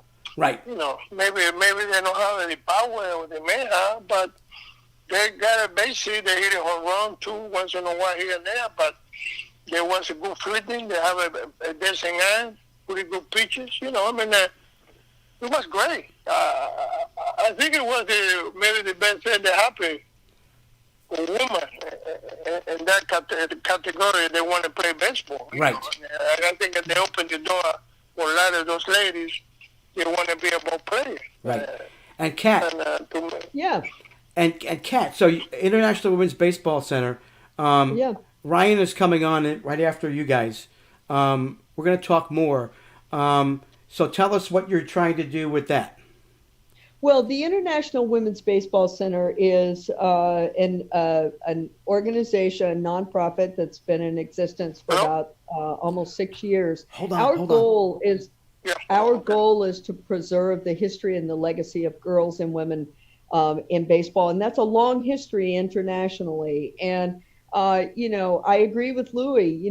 Girls and women have been part of the game for a really long time, and we've always played and umpired and coached and been part of the game. And And so we want to preserve that history, but we also want to provide opportunities for girls of today, as do other organizations such as Baseball for All and Justine Siegel. I mean, Right. Justine sponsors the largest girls tournament in the world, and we've always been there, and we want to show girls today that they have a history. The young men of today, the young boys of today, play the game, and they have a lot of heroes. Louis being one of them, but girls need to know they have some as well, and so that's our goal. Okay. And Good. so we'll get there. You will, and I will support you 100% for Thank sure. Louis, listen. Unfortunately, I've got a call coming in 2 minutes. Yeah, it's okay. No worry about it. I wanna talk- Anytime you wanna have another interview like that, we do it. No worry about it. That would be Call it great. myself. I would love to do that, and Kat, the same with Yeah. you. Okay. Yeah. I appreciate Louis again. Kat, what Yeah, you're it's doing okay. is terrific. Louis, Thank you. I want to talk more baseball with you and your career, Yep. and I want to talk more when we have a chance. I love the fact that when your folks came over finally to watch you play, your dad's line was, I remember reading this today. He said to the manager, "Tell him I can go 5 innings." Right? I remember that. So I want to talk. It will happen too. That's good. You just let me know when you want to talk. Okay. You're telling my son that, and we talk. Okay. Because right now, I hear a lot of background, Yeah. and then coming and go a little bit, and it's really hard to understand. Okay. But anytime you want to do, you just call my son, and we do. No worry about it. That would be great, Louis. Thank you very I'll much. be ready for you guys. No problem. No problem. It's Well, my pleasure. Thank you. I thank wanna you. say Bless thank you you, to Kat. to let me get in your show. thank you very much. I really appreciate it, Louis. Kat, same to Okay, you. okay. Best to Thank you. you so much. Okay. We'll talk soon.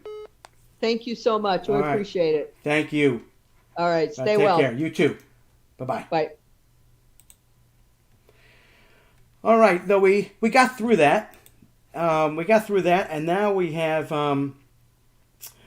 let's see. I need to do something here real quick because we got Ryan Woodward coming on, and Ryan is going to give me a call, and we're going to talk more about women in baseball and the International Women's Baseball Center and what we can do on a grassroots level to get more girls involved. So Ryan, you are able to call now. Go right ahead. Looking forward to having you come on the show for another about 17 minutes or so. We're going to probably get Ryan back on again too soon too, because with these technical difficulties we weren't able to get everybody on the same page at the same time. So I apologize for that, folks, and I appreciate you sticking with me. So like I said, Ryan Woodward's coming on. I'm going to announce the winner of the Field of Dreams contest in just a minute. Actually, I'm going to do that right now before Ryan calls up. So the winner of the... Oh, here comes Ryan right now. Well, so much for that.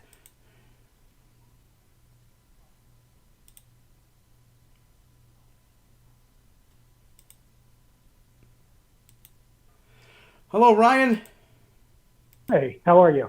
Fine, Ryan. Sorry for the delay. I apologize for that. No problem. Oh, good. Thank you for being so flexible. So, Ryan, I was just on with Kat Williams. Right. And we briefly were able to touch on the purpose of the organization, the IWBC, the International Women's Baseball Center. And the purpose, the mission is to continue to preserve the legacy of what started and then to grow women in baseball. Is that correct? Girls playing baseball? Right. Okay. So get right to the point. How many girls are playing now? Are you able to keep stats? Do you have numbers on this? And what are the plans going forward? Because I am a proponent, and I've told people that when I move to Wilmington next year, and I've told you this too, I'm going to see what we can do. How do we do this, and what kind of information do you have now? Oh, that's quite a task. I don't keep that kind of data with me. What I do know is, on average, about every year there are somewhere around 100,000 girls playing within Little League baseball throughout the country. Right. Mm-hmm. Once you get to high school age, the number of girls who are still playing baseball, it cuts down to about 1,000. And these are pretty current statistics that we are working with. And obviously highlights too, the issue of why aren't girls staying in baseball, and what can we all do to help keep them in baseball if that is the sport that they want to play. Right. So, and that's a big part of what IWBC is doing. Right. So is IWBC organized to the point? Are there how many separate? So my question is, like, I'm trying to get all this through my mind here in terms of organization. Is there an organization like, quote, Little League, that the girls are playing? Are they playing in their own baseball leagues as young kids before they get to high school? And then what are the next steps to get them between high school and college? And then, because I know there's women that play in the Olympics. Yes? They don't play baseball in the Olympics. So it's not now. baseball. Although there is, there is a national team, and there are international competitions. Okay. There's a Women's World Cup that plays every 2 years. Should be going on right about now, but of course with the pandemic, it was rescheduled for November, and we will see if it actually happens or not.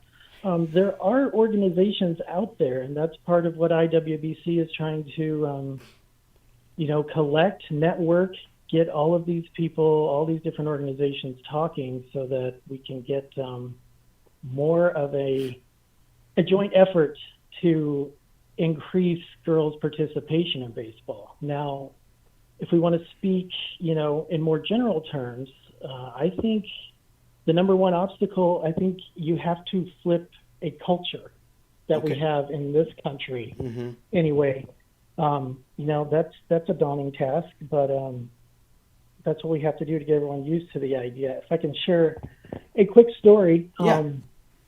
Here in Pittsburgh in December of 2018, I was super excited to attend. There was this indoor girls tournament here in Pittsburgh, and it was between Christmas and New Year's, so the timing was tough, but I was impressed with the organizers. They fielded a team. They brought in other teams from New York and Toronto, and I don't know, I was just impressed with the level of play. It was just girls competing against girls, so there was no nasty commentary from boys or other teams or from the parents, or so I thought, because in talking to one of the tournament organizers, he also had kids playing in the tournament. I found out that when they were trying to field the team just for this 2-day tournament, they ran into this opposition where they had, some of these softball players who were eager to get in some playing time in the middle of winter. They wanted to try baseball for just a weekend, but the parents did. Not because they didn't want their daughters playing with or against boys. There was no boys on the field, but clearly they just didn't want their boys playing what they felt was, quote unquote, a boys' sport. So that kind of attitude is pretty disheartening when you see it, despite, all the great things that I witnessed at this tournament. So I think to answer your overall question about getting more girls involved at grassroots level, I'm afraid it's the enormous task of changing the culture. And if anyone knew how to do that, we wouldn't be even having this conversation right now. Because it would have happened already. But I think we can chip away at it by normalizing the idea that girls play baseball. And that's part of what inspired me to create Women in Baseball Week, which we just wrapped up a couple of weeks ago. Right. As a recreation professional in my former life, for me, so I was, let me give you a story, and I think this is the same way. It's, again, this is tremendously grassroots. So I was working at a Y, and we did the T-ball, we did the coach pitch with the soft and credit balls, but there was a group of kids that wanted to play baseball, and they weren't that good. Some of them had some talent, but a lot of them didn't. So I put it in the brochure and said, we're going to do some baseball. I had about 12, 13, and these were boys, come play. And I didn't care that we couldn't play any games, and we really actually did, because we had 12. We would field 6-on-6, and though they weren't pitching, the dads, or I pitched, because we didn't get to that point yet. We wanted to just get them comfortable with hitting a ball with a wooden bat Right. or an aluminum bat. But it started out that way. And I'm wondering, so here's my question. Could it be that simple to offer, just to put it out there? Or do you find, Ryan, is there opposition? Would there be, have you seen opposition where somebody offers baseball to girls at the middle, let's say even at the middle school level, okay, 10-year-olds, 5th grade, 6th grade, and there is opposition because, number one, it takes away from, like you said, the culture is softball, or are our parents involved saying, like you said, no, girls don't play baseball? I just want to know, is it as simple as saying, hey, we want to give you a chance, come out and play? Would the softball girls' parents be upset if we said to the softball girls at one point, hey, instead of doing softball one day, we're going to try baseball. Who would like to try it? Backlash? I think more people would be open to that than you would initially think, but there could be people against it too. My first event I went to for the IWBC before I was on the board was in Reading, Pennsylvania. There was a tournament going on at the Big Vision complex in this big recreational area there. And there were baseball tournaments going on, softball tournaments going on, this IWBC event was going on. And there was a point where this girls' softball game had finished, and a whole team of them came over, and they were like, can we hit baseball? Because we had all the baseball equipment out. We're like, yes. Like, why wouldn't you? You know, this is fun. And they had a blast just seeing, how far they could hit the ball on, regulation baseball field, and they just never get the opportunity. So I think there's a lot of approaches you can take to this. Like you said, coming from a recreational background, it's using whatever you have to create these opportunities for kids and let them explore. Like, they don't all have to be major leaguers, right? But give them a chance to play it, try it, see if they like it, and see how far they can go with it. Yeah, because again, I'm thinking, Little League, big organization, girls play on boys teams. That's fine, girls. But could we? And again, I'm thinking here, my own hometown where I live, the youth club does softball. They do baseball. But could I approach them at some point and say, hey, I'd love to see, would you be open to having a clinic for girls for baseball?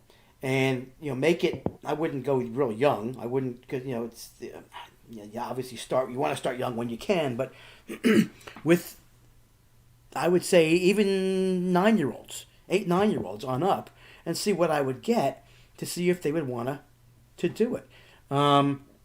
Listen, it only takes one team to start. You do a clinic and you do these introductory games, and then the next year, the kids tell their friends, and boom, now you got 2 teams. So, and if you got good coaches and you got somebody who's really excited about it and who can make the practices fun, as you know, the more opportunities to do that, the better chance. They're going to come back. You can't underestimate how important it is to connect with like-minded people if you're truly interested in normalizing girls baseball or doing anything. Women in Baseball Week has helped with this, but it certainly can and should occur beyond, this 1 week in July. I like to use Rockford, Illinois as an example. Yes, that's where IWBC is planning and fundraising for a permanent home, but this is a community that continues to embrace their history and legacy of women's baseball. The Peaches, of course, are legendary, but Rockford still fields the women's team, the Starfires, for several years now. They're playing games at Buyer Stadium, where the Peaches used to play. The museum there has this excellent exhibit on the Peaches, but, for the past 3 years, Rockford has welcomed the Baseball for All, Justine Siegel hosting its national tournament there. Each year it breaks records as the largest all-female baseball tournament in U.S. history. I think 2019 had something like 17 teams participating in various categories. Literally hundreds of players were there. 2018, we had the 75th anniversary of the Peaches first season. IWCC was part of that. Just drew thousands of people to the area. So, and now this year, we're thrilled to see it's a new Lil Peaches team of young girls. They took the field to practice and compete this summer. Right. And I get that every city is not Rockford with its multitude of women's baseball celebrations, but Rockford isn't the only place with something to celebrate, or obviously for girls baseball. Yeah, it's something that, listen, again, so here, let me give you a scenario. I go to Wilmington, North Carolina next year. Is the IWBC the umbrella for all of this, and you have the ability to, come to Wilmington and talk to the recreation people down there and say, this is what we're doing, girls baseball league, and I could be the runner, I could run it? We are always up for talking to anybody, but I wouldn't call ourselves an umbrella for all of these organizations. What we like to do is try to bring all these organizations together. Right. So when I immediately think of girls baseball programs that have been successful or lasted for a long time, DC girls baseball in Washington, Toronto, or now it's Canadian girls baseball, Boston Slammers. If you don't know these organizations, find them on social media or have IWBC connect you. I've never talked to anybody from one of these groups that isn't willing to share, and tell you the pros and cons and the struggles and what's been successful, because they want the competition and they want to grow the game. And I don't have, the inside scoop on these organizations, but I can just imagine it takes a large amount of ongoing funding and support of all kinds just for these kids to enjoy and explore their love of baseball. Yeah. It's something that I really, maybe, we'll talk later, because as I'm talking to you, I'm getting more fired up to provide my expertise where I can lend it, to get this, to do more work with this and to get more girls involved. Because listen, I love teaching.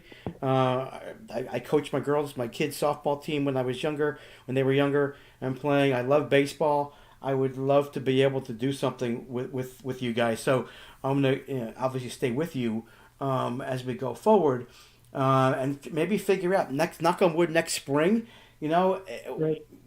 we can get kids back out there. There is again, where there's a will, there's a way, and for me, there's a will.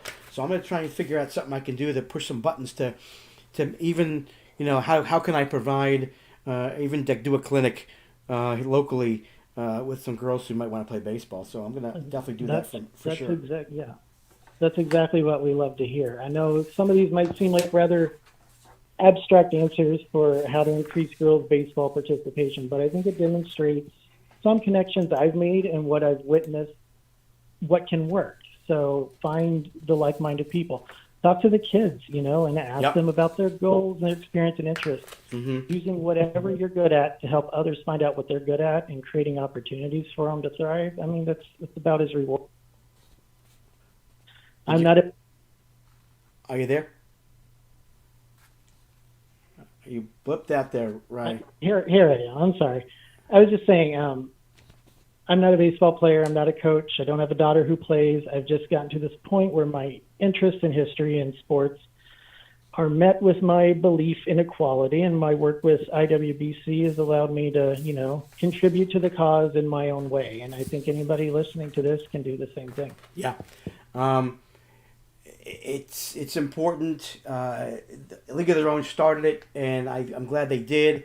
And you and Kat and Maybell and Shirley are the ones that are continuing the road ahead. And in this day and age, there needs to be an avenue, and you guys are providing it. And the more, like you said, it's all volume. The more the word gets out, the more people are getting to get involved and take up this cause, which I think is very valuable. And like you said, why can't girls play? They can play baseball. You just got to let them see it. Like you said, you had those girls come over and say, "Can we hit?" They loved it. Right. And that's the way to do it. All right, Ryan. I know it was short, and maybe we'll have you come on again, because I want to continue the conversation. Absolutely. Yeah, we're up for it anytime. Okay. Visit our website. Follow us on social media. We've got things going on all year round. So Yeah. we definitely appreciate you having all of us on. I am honored that you guys came on, and like I said, I'll do what I can to continue to promote girls in baseball for sure. Sounds great. Thank you so much. All right, Ryan, thanks for coming on. I really appreciate it. Stay safe. You too. Thanks. Bye. All right, so I'm gonna. Anybody want to join me with promoting girls in baseball? You let me know. Tweet out to me. We're gonna get some stuff going here because I want it to happen. All right, before we say goodbye, I must announce the winners. That's 2 winners of the Field of Dreams contest. So, who carved Ray Loves Annie on the bleachers at the Field of Dreams? We had, as far as I know, I saw 13 guesses. It was not, we asked specifically who it was. We didn't ask the character. We wanted to know who did it. So it was not Ray for Annie. It was Kevin Costner, who on a break during filming carved that in to the bleachers at the Field of Dreams. So it was Kevin Costner and the Field of Dreams. And we have 2 winners, so we're going to get some things sent out to Benny Blanco, and that his Twitter is @it's Benny Blanco, and then J.Benoit, and that person is @Bonton, which is French, Roulet. So J.Benoit, Benny Blanco, direct message me on Twitter @TheBurnMitch, your address, and I'll get some stuff out to you. Congratulations to everybody else who entered. Thank you very much. Kevin Costner, on a break from filming, was bored. We learned this when I went out to the Field of Dreams 2 weeks ago, and he carved the heart and Ray Loves Annie into the bleachers. All right, following me in about 3.5 minutes on 12 Ounce Sports, Tuesday on the Captain Lou Extravaganza from 8 to 10 p.m. Eastern Time on 12 Ounce Sports. At 8:30 at Fox 17, Zach joins Lou to talk Big Ten football and probably Pac-12 and MAC cancellations. 9 o'clock at the David Mouton. I mean, my French, I shouldn't be French. At the David Mouton joins him to talk SEC football. At 9:30 at Matthew Zatorsc, Matthew Zatorsc talks Vancouver Canucks and NHL playoffs. So join Lou, the real Captain Lou Extravaganza, in about 3 minutes for those really fun discussions. So I want to thank my guests for coming on. We're going to get Louis on and Kat on again. We had some technical difficulties. I'd like to get them on separately so we can have individual conversations. So we're going to try and get that done. Sam Allen, thank you very much. And Ryan Woodward, we're going to try and get you back on again too. Don't forget to continue to listen to 12 Ounce Sports every day. Go to Zingo TV, channel 761. Sign up with promo code 120Z. And you'll be able to listen to our guys talk sports. And go to mybookie.ag to get $1,000 first deposit to match it when you want to do some betting on sports going forward. Next week, folks, I will be off. I will be on vacation at the beach. Knock on wood. Everything is fine there. But I will be back on the 25th. I already have my guests lined up. More to come on that. And again, we're going to check to make sure we can get Louie back and Kat to talk more about baseball, Boston Red Sox, more women in baseball, more Lefty Alvarez, get some more of her story, and talk more about Louie about. Really wanted to ask him about the players that he played with on his team. On that Red Sox teams and what it was like to play with them. So I want to thank everybody for listening. I appreciate you taking the time to do so. Again, thank you to Kelsey Bernstein, my social media manager, for doing all what you do for me. It's appreciated. Thank you to my my nieces and nephews and great nieces and great nephews for supporting me, my family, and I appreciate the opportunity to be here on 12 Ounce Sports. It's a lot of fun I have every week. Appreciate your support listening and being followers on Twitter and Instagram and liking my page on Facebook. All right, folks, that's it for me for a couple of weeks. See you back on the 25th. Have a great evening. Captain Lou is up next. Take care now. Bye-bye. 2 minutes and 25 seconds remaining. It's a cliffhanger here from Ann Arbor. A barn burner, call it what you will. Wide to the right is Bo Rather. It's Taylor deep and Seifert close. Larry Sippa under center in a balanced line. Sippa rolls out to the right, pitches off to Taylor, and Taylor's to the 20, down to the 15, down to the 10, 5, 4, 3, 2, 1. Touchdown, Billy Taylor! Touchdown, Billy Taylor! Billy Taylor scored a touchdown from 21 yards out. The crowd goes berserk. Michigan leads 9-7. Old man Euchre's been broadcasting for 27 years. I have never seen anything like this.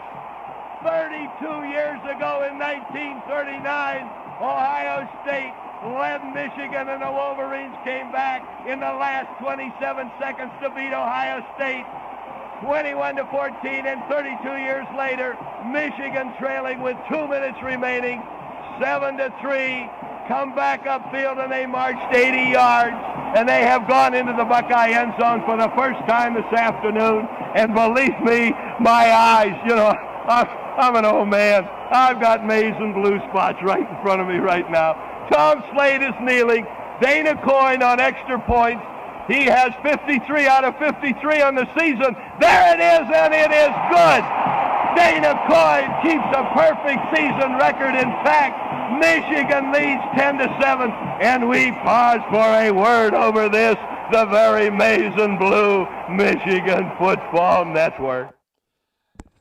Hey everybody, good evening and welcome to another edition of the Captain Lou Extravaganza Live here on the 12 Ounce Sports Network. Yours truly, Captain Lou, in the chair here tonight on this Tuesday, August the 11th, 2020. Hope everybody's having a great night. We're brought to you live as well on 12 Ounce Sports, as I mentioned, and on Zingo TV, channel 761. Well, we got a great show planned for you tonight, and, it's unfortunate that, we were hoping that we wouldn't have to talk about this tonight, but it's going to grab all the attention, I'm sure, and that is college football is center stage with the Pac-12 and the Big Ten deciding to postpone, and one league calls it cancel the other league. The Big Ten going to postpone their fall sports until spring, including football. Is it really going to be feasible to have football in 2021? That is in the spring. There's a lot to go over. Is it even going to be there? There's a lot to talk about with that, and we're going to talk about it here tonight on the show. We've got a stacked lineup of guests. Old pal of the show, Todd Corder's going to come. We're going to have him come here on the show in about 7 minutes. We're going to talk about the Big Ten canceling their season, but we've got a stacked lineup as well. 8:30, Zach Herrick's going to call in. He is the sports anchor of Fox 17 out of Grand Rapids. We put together this interview before the Big Ten decided to postpone their season because he, being a MAC alum along with yours truly, we were going to talk about the MAC conference being the first FBS conference to cancel their football season or postpone it or whatever. And we're going to talk to him about the ramifications of that as well. Coming up at 9 o'clock tonight Eastern Time, hour number 2, it's going to be David Moulton. You can hear him on XM radio on the weekends, usually on Mad Dog Sports Radio, channel 82 on XM, I believe. And he's co-host of Miller and Moulton. He's an SEC guy. We're going to talk to David. We're going to get his perspective on what the football landscape is going to look like now that the Big Ten and the Pac-12 have decided to postpone their seasons. And coming up at 9:30, we're going to talk some good news, and we're going to talk some NHL hockey. Matthew Zader is going to join us. He's from Canucks Pucks podcast and also contributes to the Hockey Writer. And we're going to talk to him about the Canucks opening round or qualifying round victory over the Minnesota Wild. And we're going to preview the season or the opening round of the Stanley Cup playoffs. And also we're going to talk a little bit about the, if we've got time, about the draft lottery that took place yesterday. And I know a good friend of mine, Bob Fari, he was doing cartwheels last night. He's one of the biggest New York Ranger fans I know. Congratulations, Bob. Your Rangers won the Alex Lafreniere sweepstakes. And he's going to be a very good addition to the New York Rangers when they have that draft. Oh, wait a minute. No, it's not etched in stone they're going to take him. But if they don't take him, that'll be the biggest shocker to hit the NHL in quite a while. But we'll talk about that and a lot more here on the show tonight. We want to thank everybody for taking time out to join us here tonight on the show. Should be a good one. Again, lots to talk about with the Big Ten and the Pac-12 canceling their seasons, postponing it. So many things to look at when it comes to the cancellation of the Big Ten season. I'm just going to mainly go with them. You know, I'm in Big Ten country, you all know, living here just outside of Michigan State country in Grand Ledge, which is about 15, 20 minutes out of East Lansing. And, yeah, I know you all know I'm a Michigan fan. You know, Bob Ufer, I had to play that for Jeff Beck just to give him something, just a little bit. We're all thinking of Jeff. He's in our thoughts and prayers as he's going through some tough time. But the godfather of 12-ounce sports. I know he's an Ohio State guy. I hope that brought maybe a little bit of a chuckle to him tonight. Either that or next time I see him, he's going to give me a knuckle sandwich right on top of my bald-headed skull. But every once in a while, I played that too, just kind of a send-off. Is we're not going to have college sports as we know it here in the Midwest, at least until January. Now, my question before we get into it is the Pac-12. They said they're not even going to play basketball till January. I don't know if the Big Ten's going to go that far. If they're going to they just postpone the fall sports. But does that include basketball? According to the Pac-12, it does. So, you know, there's some interesting times. Now, my thoughts on it, you know, what can you say? I mean, it really, it's tough. I'm disappointed. I am. I was hoping maybe the Big 12 would hold out hope that they could try it. But they're err on the side of caution. You know, and I don't blame them. You know, I'm not going to sit here and rip the Big 10 and the Pac-12 for doing what they think is right. It's going to be a financial hit that they're going to feel for a long time. Now, on the field, it's going to hurt the Big Ten. You're going to see teams like Ohio State, Michigan, you know, some of the good teams, Penn State. My question is, how many of their top talent is going to decide to transfer? Now, I understand, again, why they did it from a medical standpoint. You know, the myocardial stuff that's going on, the heart condition with some of the players. Now, you could be devil's advocate and say, well, that could happen to anybody. And yeah, it could. But here's my thing. What happens if one of these players dies from COVID? That's their biggest fear. And I know that's, you know, that's, I don't know, maybe being a little bit overboard. But we don't know.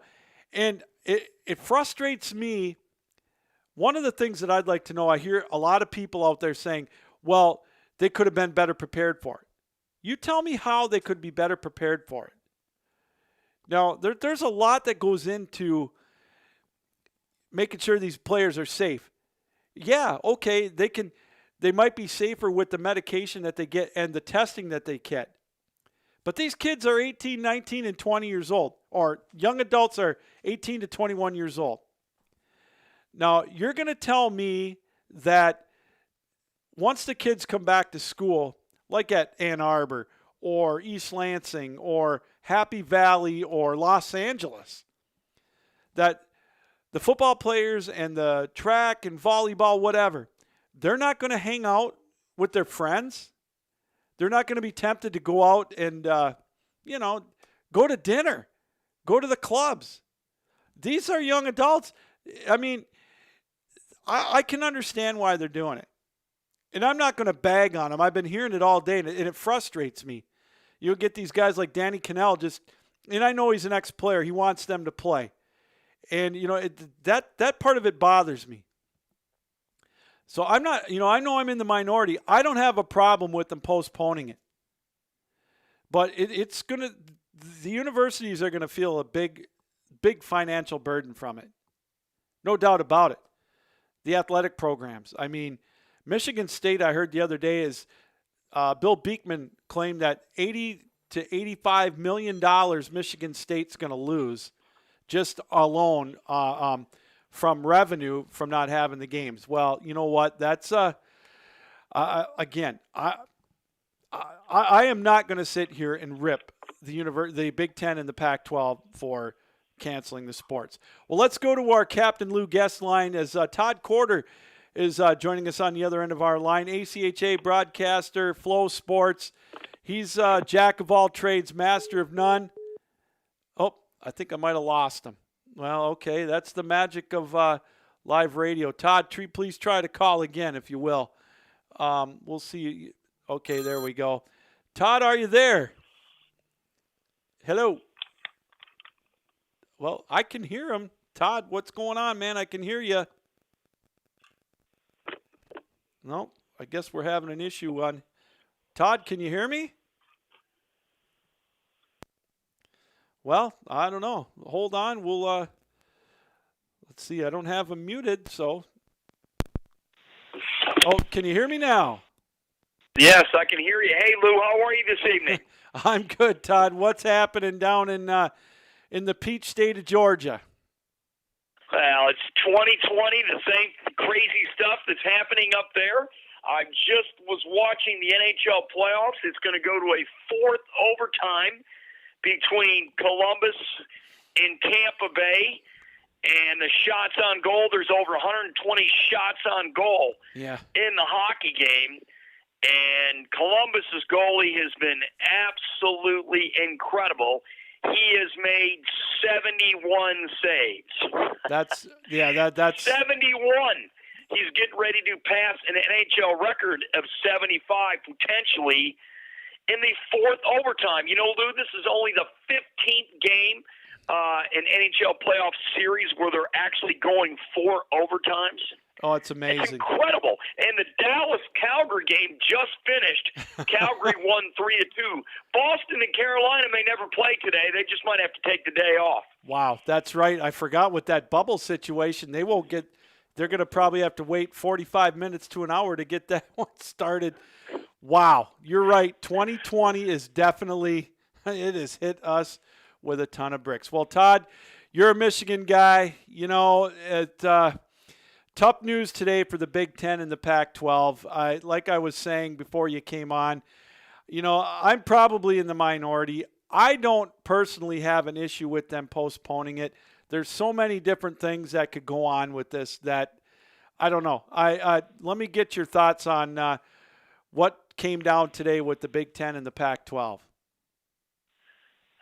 Well, I just think the Big Ten and the Pac-12 should have played the stall game and waited it out. Why are you canceling now? You know, if you want to postpone the season until the end of September like the SEC is doing, that's fine. You know, you could even play college football at this point at the end of October and be done sometime in February. The kids aren't even back on campus this week. Coach Ed Orgeron, the Louisiana State head coach, the national champion LSU Tigers, said on Fox News today with Sandra Smith that he said the ultimate test will be when the kids get back on campus. You know, what's going to happen then? And I just think, you know, the Commissioner Warren of the Big Ten just panicked, listened to the presidents, And it was, to me, it was a political decision without a doubt. There was some health concerns, and I do understand them, especially the long-term effects we don't know. And then, kids could have heart problems if they get this. But, they're around the best doctors in the world, Lou. The best hospitals are all on these campuses. They're going to get great care. They're going to be well taken care of by the coaching staff. And there's the argument out there that they're actually safer on the football field practicing every day than they are mingling with other students around campus, which brings me to the idea, do we just go ahead and start preparing for a college football bubble now if you're in the ACC and the SEC and the Big 12 and the AAC and the Sun Belt? Because these conferences right now are full steam ahead ready to play football. Another issue is Nebraska. They're not giving up on this deal. So they're like, please, somebody pick us up. We'll go play. Michigan's the same way. Ohio State is the same way. Penn State is the same way. Their coaching staffs and the kids all want to play football. So, can they do it safely? I've talked to a couple friends of mine who are former NFL players. They don't think any kind of sport can be played safely unless it's in a bubble. Oh, I 100% agree with that. But I have to tell you, I have to take exception to a little bit to what Nick Saban has said about they're safer there than at home. Okay, they're safer there. Okay, but if you're going to try to tell me that an 18 to 21-year-old young man or young woman who is going to campus, going to college, you're going to keep them in a bubble for 3 months on a college campus? No way. I don't buy it. And it would have to be strict. I mean, there's no question about it. They would be going from the dorm to practice, back to the dorm to practice to a game. They would have to have their tutors in a bubble with them. It's a lot to ask 18 to 20-year-olds, but if you really want to play that bad, that's something we'll have to consider. I mean, I see some comments today. They're allowing thousands of students to return to campus in coming weeks. Right. And if they do have spring football, how many games can these kids play until they got to turn around and play in the fall again? To me, I find it a little bit hypocritical. In terms of allowing the students to come on campus, but you won't allow the kids to play football. It's kind of hard to social distance on a campus unless you put them in a bubble. But, I mean, the thing was botched from the beginning, Lou. The leadership in the Big Ten and the Pac-12 was non-existent, and actually is non-existent in college football in general. Okay, I got to interrupt you there. Why? I just, that's another thing, and I'm just taking the opposite approach on this. What are these guys supposed to do in May and June? Here's my thing with this. These tests cost $30 to $40 a piece, okay? And you're going to test 100 players once a week, if not twice. I mean, that's $4,000 right there each time. And you do that, you're looking at hundreds of thousands of dollars to do this. And, for some of these smaller schools, that's why they're postponed, in my opinion. And I know there's an endless supply of money, Todd, but that's why I don't have a problem with it. I don't have a problem with the SEC playing. They've got the donors. They've got the ability to do it. But and I know Michigan does too, but it's just, I don't know. I just don't have an issue with them postponing it. Well, it's a debate that will keep on going in the near future. And Lou, we don't know what's going to happen from here. Like I said, the ACC and et cetera, they plan on playing right now. That's their plan. I'm telling you right now, though, the transfer portal, that's getting ready to fire up. You're going to see these kids leave these schools if they can't play football and try to play football somewhere where they are playing. And just think of it. The Big Ten is a way better conference than the Sun Belt, even though it's D1 and there's a lot of good players in the Sun Belt. But don't you think a Big Ten kid, if he's got a chance to go in and start right away? I'm so sorry about my phone. That's all right. Go ahead and start right away. and come in and play to play in the Sun Belt Conference? You betcha. Or maybe he has a chance to start on a lower tier SEC team. You betcha. Or an ACC team that's lower tier, or even a Big 12 team. I mean, could you imagine Les Miles over at Kansas? He's getting ready to call his former school at Michigan and go, if you guys aren't playing, come see me. Well, how would you like to see Nebraska and Oklahoma renew their rivalry if they go over to the Big 12 this year? Wouldn't that be something? Yeah, that would be something. I agree with that. You know, and here's the other thing, Todd, and to your point, let's say they play in the spring. Do you really think that Justin Fields and Trevor Lawrence and some of the other guys in the Big Ten that have pro aspirations are going to play in the spring and risk getting hurt? No way. No chance. No way. Now, Trevor Lawrence, maybe I give him a small shot to play a couple of games, but no, I don't see it happening. He loves college football. He reminds me a lot of Tim Tebow, how he conducts himself. He's the one that led the "We Want to Play" movement, hashtag and everything. And, I would love to see that. You've got, you're bringing some valid points, and that's what I like. I don't begrudge anybody who says that they want him to play and they think that it might have been a little too quick to the trigger. I'm just, I guess I just don't have an issue with them postponing it and err on the side of caution. These universities are liable. If something happens, and God forbid someone gets seriously ill or dies from this, that's a ball player or a volleyball player, whatever, then these universities are going to be on the hook for millions and millions and millions of dollars.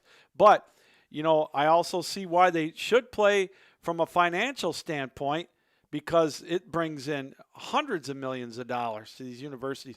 As I was saying when I came on, Michigan State stands to lose $85 million in revenue. And I'll tell you what, that funds a lot of these teams, and you know that.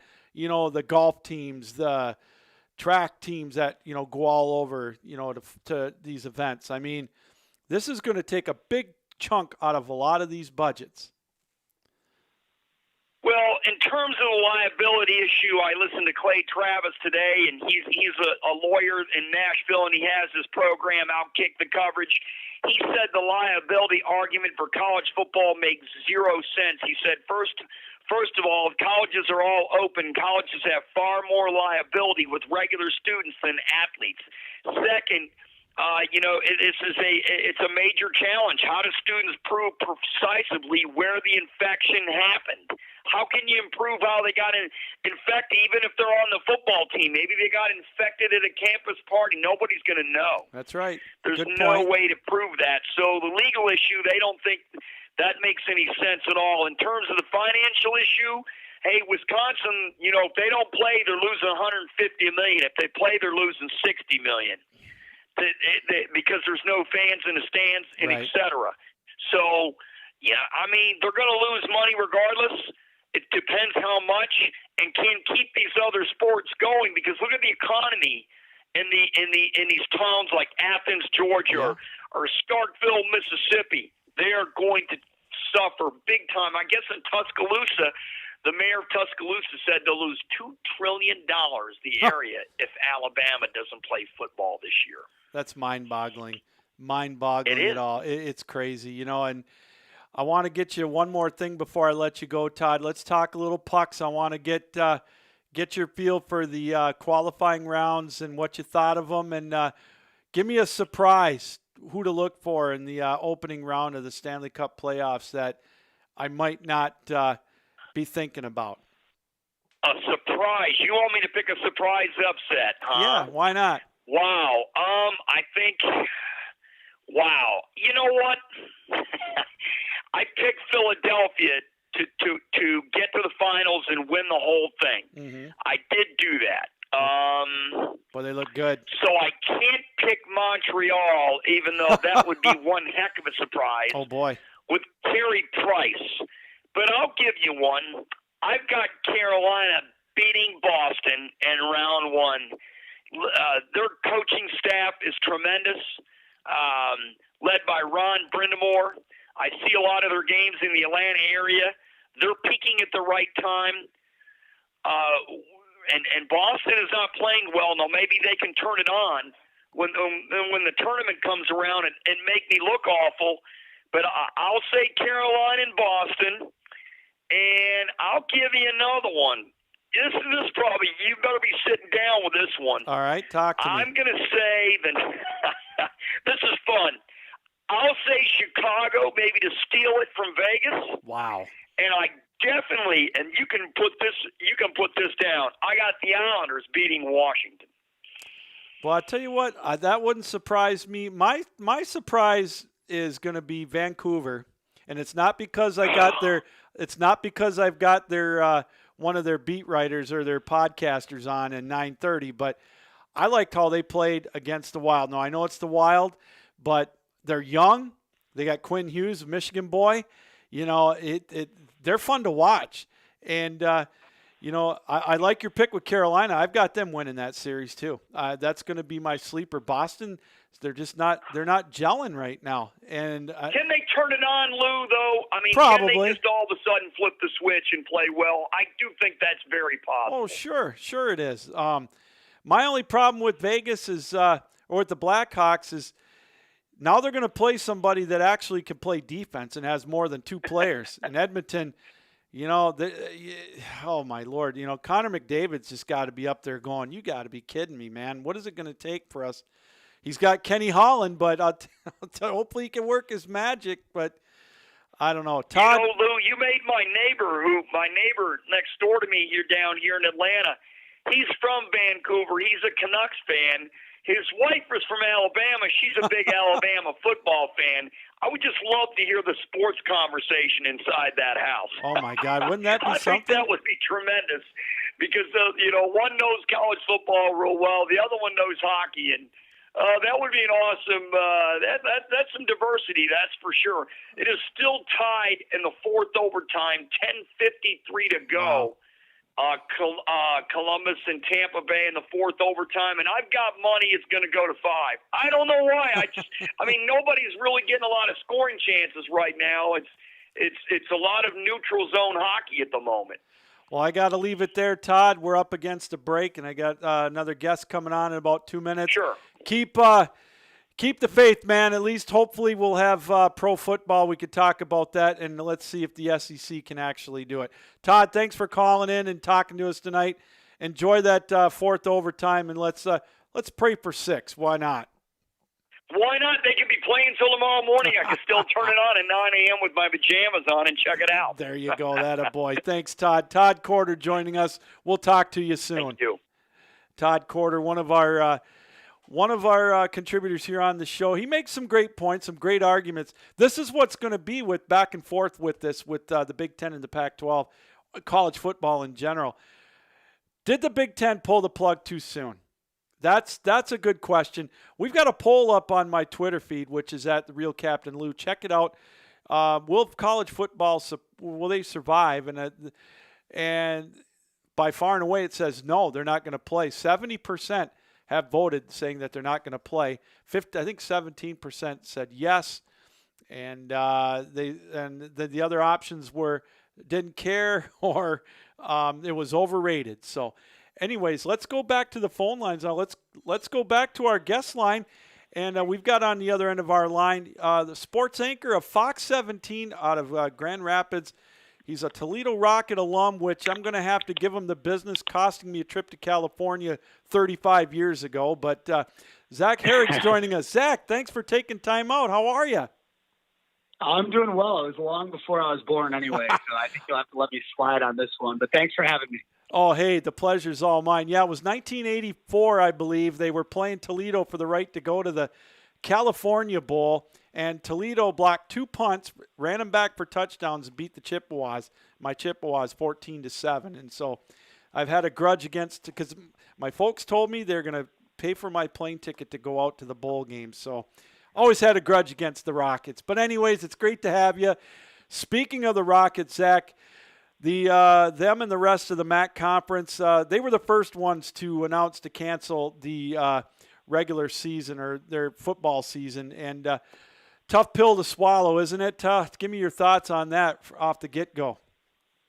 Yeah, I mean it is. It's a tough situation, for a lot of us, and a lot of big time MAC fans, and I'm certainly one of those. But at the same point, I think you realize kind of the financial implications. A lot of the MAC makes their money off of two things, and that's midweek national televised games, in their partnership with ESPN. That's later on in the season, and then obviously playing Power 5 schools. And the MAC schools were slated to make $10.5 million this football season just off of playing Big Ten schools alone.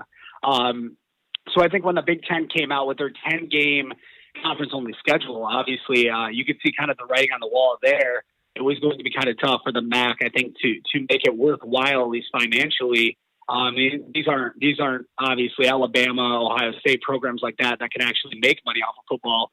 A lot of these schools don't. So that's kind of where you saw that writing on the wall. And when the Big Ten did that, it was going to be a tough situation for them to pull it off. I look at, you bring up a great point with the television revenue that the MAC gets from the ESPN for that MAC Action Game of the Week. You look at the stands. Things are different with the MAC right now. They are struggling, and something like this definitely not a good sign for them. And now you go from here. We talked about this with my last guest, Zach. Do you see any of their players maybe transferring out right now to try to get a season in if there's somewhere where they can go? Absolutely, yeah, and you can't blame them at all. And that's what's kind of interesting is, letting each conference do their thing is great, but at the same point, it's going to have a domino effect down the line next season, the season after that. This is only the beginning, and we're actually seeing that. We saw that at the local level here in high school. Mm-hmm. We had actually a couple players transfer to Indiana. And Carter DeGraff comes to mind as one of those who was from Hudsonville, put out a statement that he was going back to his former school in Indiana because he wanted to get a season in. And you can't blame them because obviously you're losing. If you lose a season, you're losing not only those memories, but you're losing a recruiting film, and you can't really get your name out there for college coaches either. Now, this leads to my next question. Say they try to play in the spring, which, it's a great idea, a novel concept, but do you see any of these, these players that have aspirations to maybe go to the pro level? I don't see them playing in the spring to jeopardize any opportunity to ruin their, to hurt their draft stock. No, you're absolutely right. There's no point to play. And even some players we saw even as early as this fall start opting out, saying that they didn't want to play this fall even.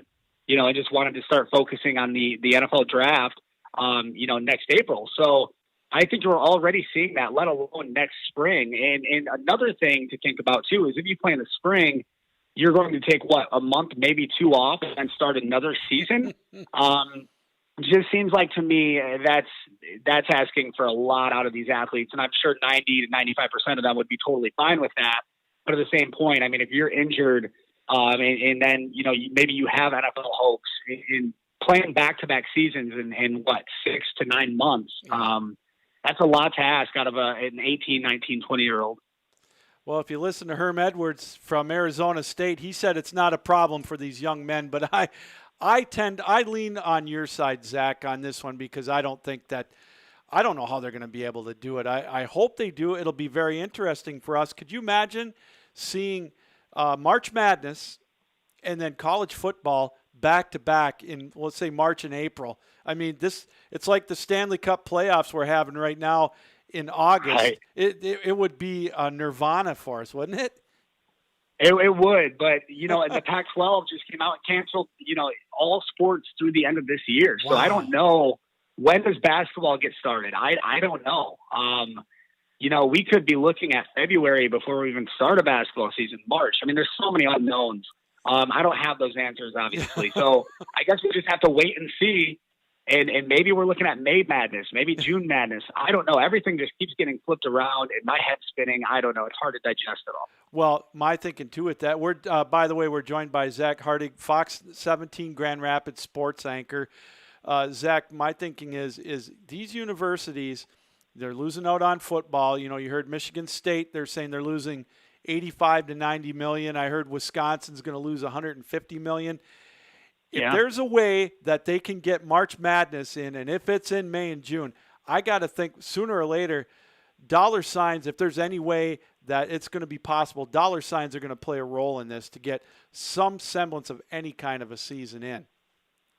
No, I absolutely agree with you. You know, money is I don't want to say the number one factor, but I think we've seen with college athletics, you know, it is. And I would say the one thing we could take some solace in today is that they put player safety ahead of money. And no matter where you stand on the subject, we can get into the whole political debate and all of that, but no matter where you stand on the subject, at least the NCAA is putting, you know, the dollar signs aside a little bit and just saying, okay, you know, maybe it's not a good idea to have a season.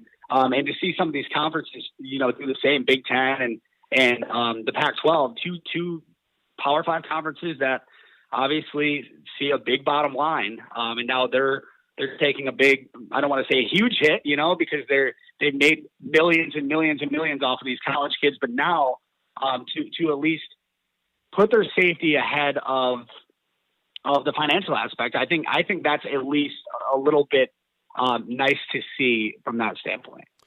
Now, Zach, I got to ask you, we're back in March. Of course, you were getting ready for March Madness and state finals for basketball here in Michigan and whatnot for basketball, hockey, whatever. All of a sudden, that came about. Sports got wiped out. You got thrust onto the news side of the table on TV. How did that go for you this summer? Boy, oh boy. Next question. No. It was definitely an experience. You know, I really, the day I got the call to do news, it was tough. You know, it was, again, I mean, my head was spinning. I couldn't wrap my head around everything that was going on in the world, let alone my career. You know, 2 nights prior to that call, I was covering regional basketball, you know, regional semifinal action. So, you know, it was just a tough situation.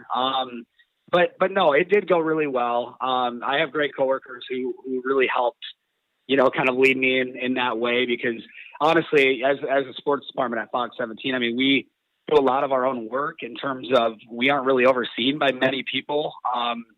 They kind of trust us to put in the work and to do it the right way. And then suddenly you're in news and you're working with, you know, 60 to 70 other people. There's different stories we want to get to. You might have one story that is really good, but there might be breaking news somewhere else. So it was definitely an experience. It's amazing that it was 5 months ago that I got that call, actually. So time flew by. And honestly, I mean, I don't think I'm out of the woods just yet. I will say that. I don't think I'm out of the woods away from the news beat yet. I'm enjoying being at high school football practices for right now. I'll take it while I can get it, but I'm also a realist. I think I'll probably be moving back here in the next couple weeks. 4:48 to go in the fourth overtime. Still tied 2-2, Columbus and Tampa Bay. 80 saves for Columbus's goalie. I think that's a new NHL record. So they may not finish until midnight. Then you've got Boston. They're waiting to play yet. That may not play tonight. Great. It's 2020. What can you expect? Hey, I want to touch on high school real quick before we let you go. I noticed you'd said on your Twitter feed, which is at Fox 17 Zach, by the way, you were going back to practices. What kind of vibe have you had, Zach, from the coaches? I mean, have they said anything? Just by their body language or whatever, how's their confidence level to get a season underway? Yeah, it's really interesting. I thought everybody was pretty much in the same boat, regardless, but they're not. I mean, everybody's obviously communicating really well. Everybody has their own opinions and whatnot, but honestly, I mean, it seems like every school is different, and that's not a bad thing. But you know, some schools I talk to, they're saying, look, it's one day at a time. You know, of course, you get that coach speak of, you know, we're just doing everything we can to control our situation, and we'll let the chips fall where they may. Others are saying, one unnamed athletic director I talked to today said 24 hours in the next 24 hours, they expect a cancellation from the MHSAA. Another told me that they're expecting a ton of club teams to form, and that the MHSAA might be in trouble on the football front. That a lot of these schools are going to go form club teams, essentially, almost like AAU for football, and go around the Midwest and play in different states, and they're going to play regardless. So You're hearing a lot of different things.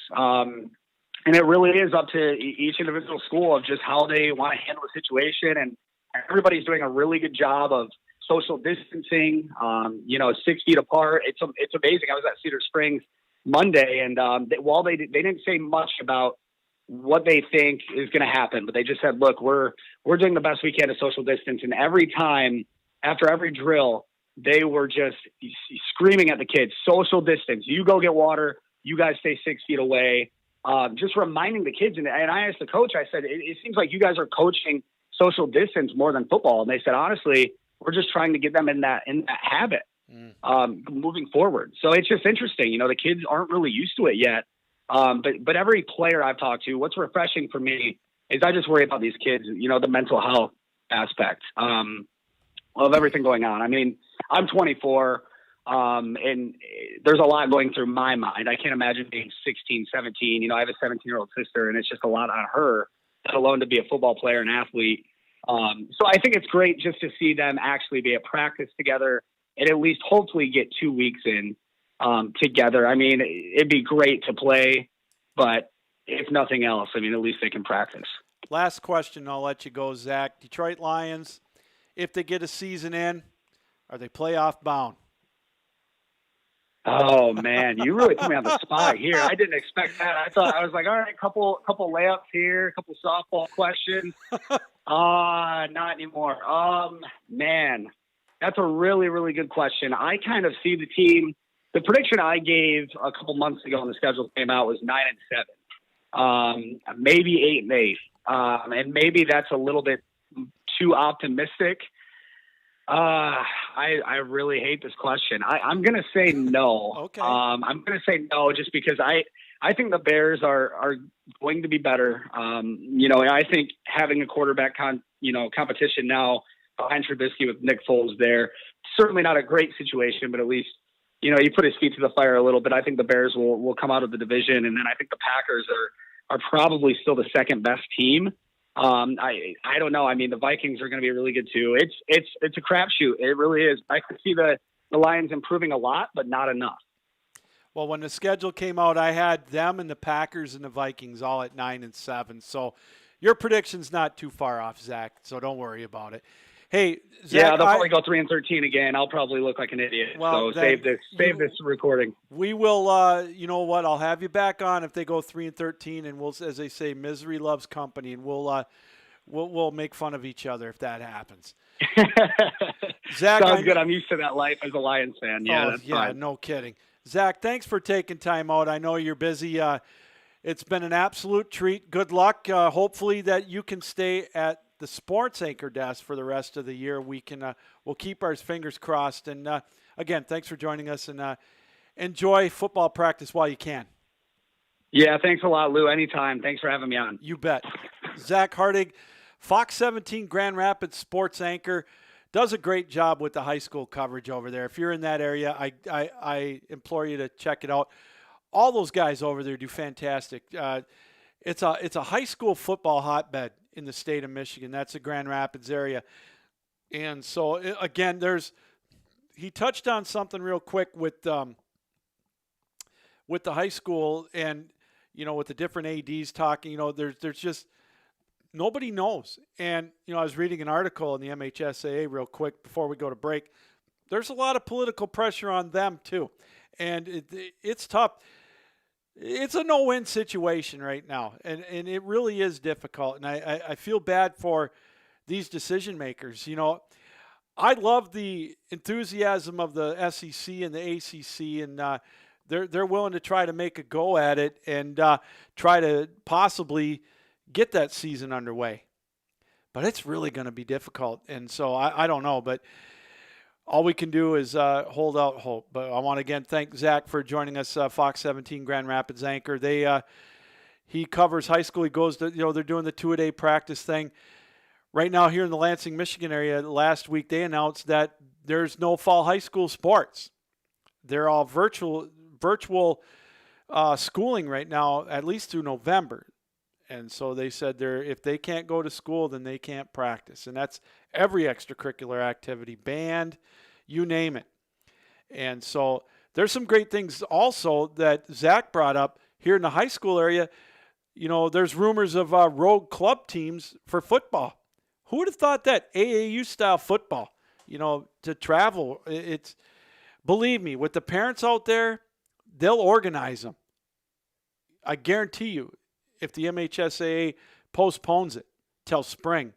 I know in Michigan, they're still trying. They're setting their date as August 20th to make a formal decision on football in the state of Michigan, or all fall sports for that matter, volleyball, cross country, and women's golf. It's anybody's guess. And with the Big Ten postponing all their fall sports in the MAC and the MIAA, it's just, I don't know. I'm holding out hope, but it's going to be tough. Hey, we're going to take a break. When we come back, we'll talk some hockey. Maybe after the break, we might have a score, as it's 2-2 last we checked. Let's take a look right now before we go to break. No, 3 seconds left in the fourth overtime. Blue Jackets 2, Lightning 2. You are watching the Captain Lou Extravaganza live on 12-Ounce Sports and also Zingo TV, Channel 761.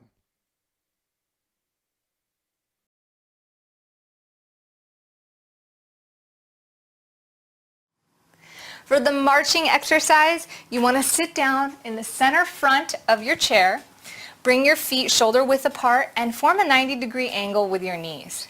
From here, you're going to lift one foot and raise the opposite arm, just as you march in place in your chair. Make sure you keep that core nice and tight and you breathe into it, and also maintain good posture with a straight back.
I don't know.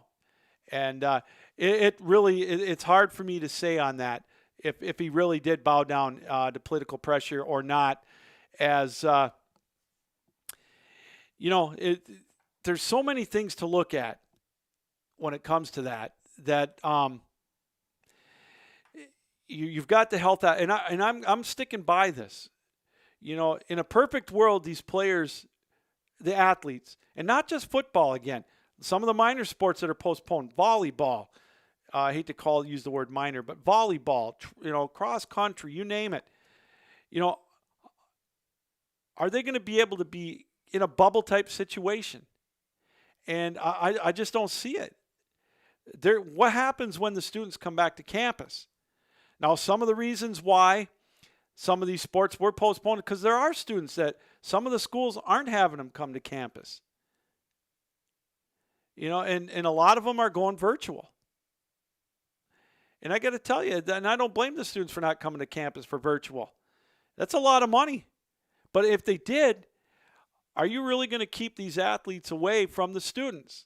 Or the athletes away from the non-athletes mingling with them, going to class or going out to dinner, whatever. That's a big ask. It's going to be a huge ask for these athletes. Yes, they're going to get the best care. They always do. That's the one perk of being a scholarship athlete or an athlete on a ball team, football team, whatever. You get the top care, that you get the tutors, you get the meals, you get everything. And so, it really, it's, I don't know. I just, there's just so many variables. I could see both sides of it. And I don't mean to be on the fence. I'm okay with it being postponed. Get it right. If you're erring on the side of caution, I know it's going to take a big wet bite out of everybody financially, these athletic programs, and that's where I worry. But like Zach Hardig said, with the MAC being the first FBS conference to postpone the games,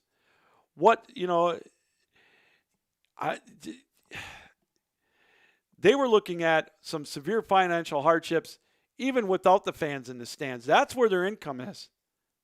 They don't have the big TV revenues that the Power 5 conferences are going to get. Yeah, I know they get the MAC action games, but you've got like the Mountain West. They don't get the chunk that the Power 5 conferences get. And, my other question is, what about the coaches? Now, what do? Are they going to get paid? I bet you they're not. Like the defensive line coach or the offensive coordinators or whatever, the quarterback coach or, you name it. What do these guys do? And here's my thing. You talk about the players in the transfer portals. What about the coaches, that live year to year wondering, what am I going to do? I don't know. I mean, that's something that we, that's got to come into play. A lot of variables right now with that. And, it's just a matter of time. We'll have to wait and see. I don't blame the SEC and the ACC for, they're postponing their season. They're not going to start till the end of September. And as Todd Corder mentioned, they can possibly go into February. That, to me, might be a little bit of a stretch, but where there's a will, there's a way, especially with the financial backing. And it's like I told Zach in our second half hour of the show, if it gets to the point where there's that possibility that they can play in the spring and there's money involved, that these athletic departments are going to look to recoup as much of it as they possibly can to make up for these losses, because it's going to be critical for some of these schools to get that football revenue. You look at Stanford, who already cut 11 varsity sports because of the financial hardship that they got earlier in the year. And it's like Todd Corder mentioned, you got a Wisconsin who is going to lose $60 million with no fans in the stands. And now without the TV money and everything, $150 million. Michigan State losing $85 to $90 million. That's insane. That kind of money. But right now, let's go back to our phone lines. Let's go to our guest line. And on the other end of the line, on the Captain Lou guest line, David Moulton joining us. David, thanks for taking time out. How are you? Lou, I'm good. How are you? I'm doing fantastic. Wow. You know, when I got a hold of you via email, I honestly had no idea the Big Ten and the Pac-12 were this close to pulling the plug on the year. Wow. Give me your initial reaction to those two conferences deciding to postpone and cancel. Well, I think it's pretty obvious that the Big Ten and the Pac-12 either have different doctors or different politics or different priorities, but clearly they're looking at life and the pursuit of happiness a little differently than the SEC, the ACC, and reportedly tonight, even the Big 12. The Big 12, reportedly, the president's talked and they're moving forward and they are going to release their schedule here soon. So, you know, I mean, Meatloaf had the song 2 out of 3 ain't bad. I think if you're a college football fan, it's 3 out of 5 ain't bad. No, it's funny because I see both sides of the argument on this, David. You've got, they want to err on the side of caution, but, a lot of folks up here in Michigan they're upset. They think they could have waited a little bit longer. It just makes for anything else for guys like us to be able to talk about it in earnest for weeks to come. But boy, what a mess 2020's been, eh? Lou, from where I sit, there's a couple of things that has surprised me about this, especially from the Big Ten perspective. One is today's August 11th.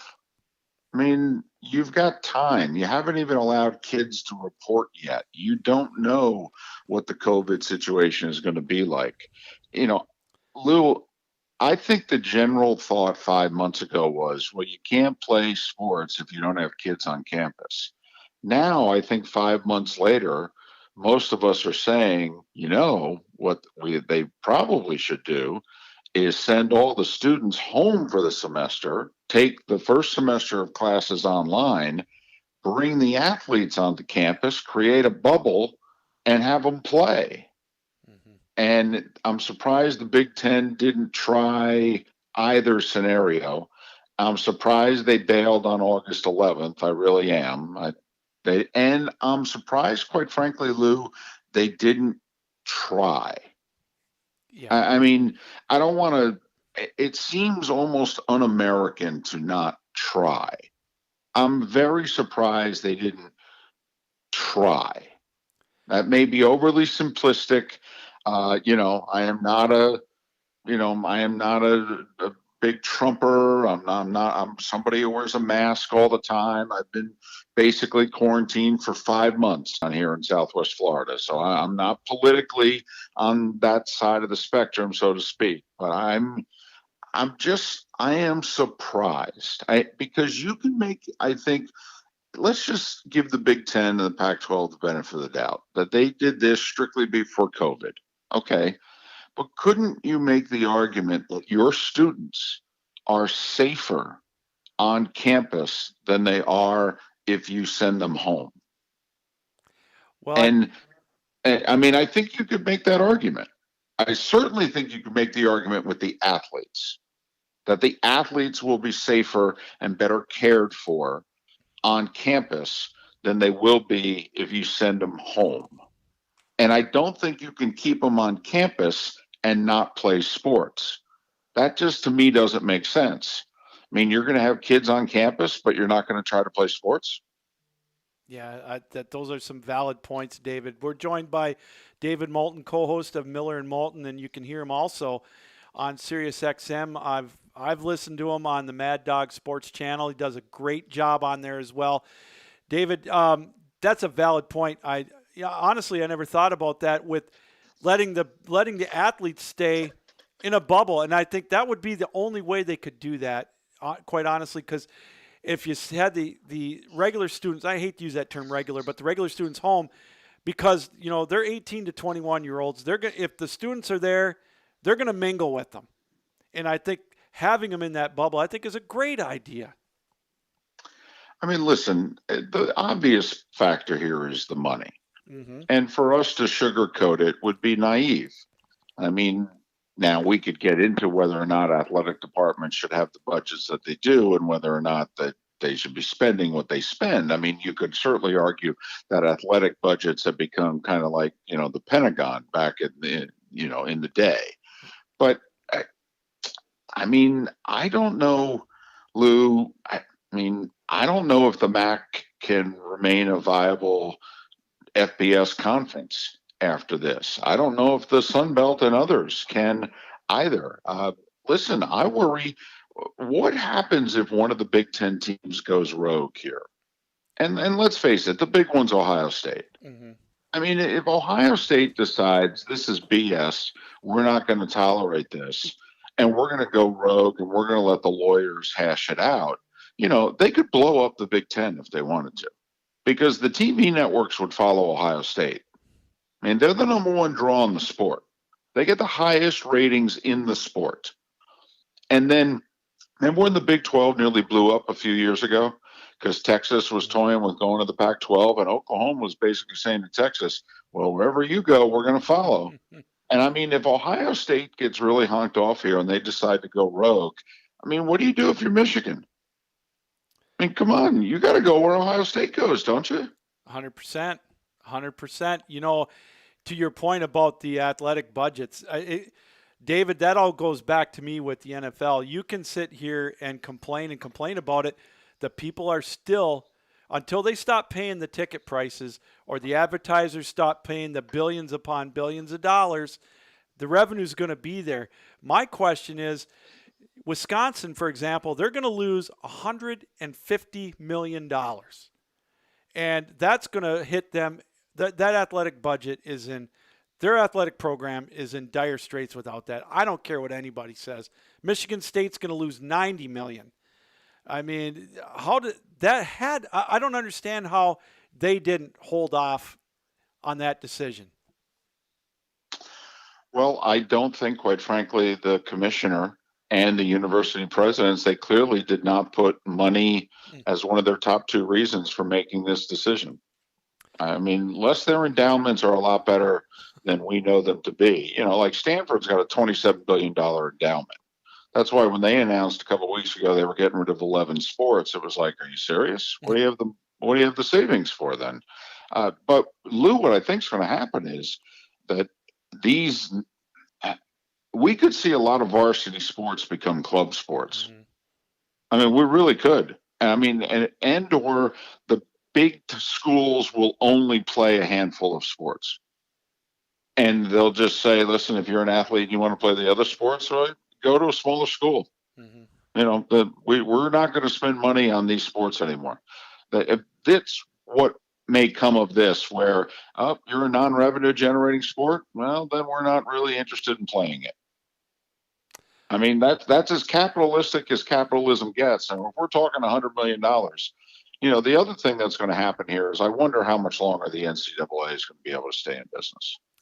Because it has seemed very not only weak, but almost useless in all this. And I'm wondering, does this lead to two things, Lou? The smaller conferences just not even being able to keep up with the haves anymore, that they have to drop down to FCS level and or even D2.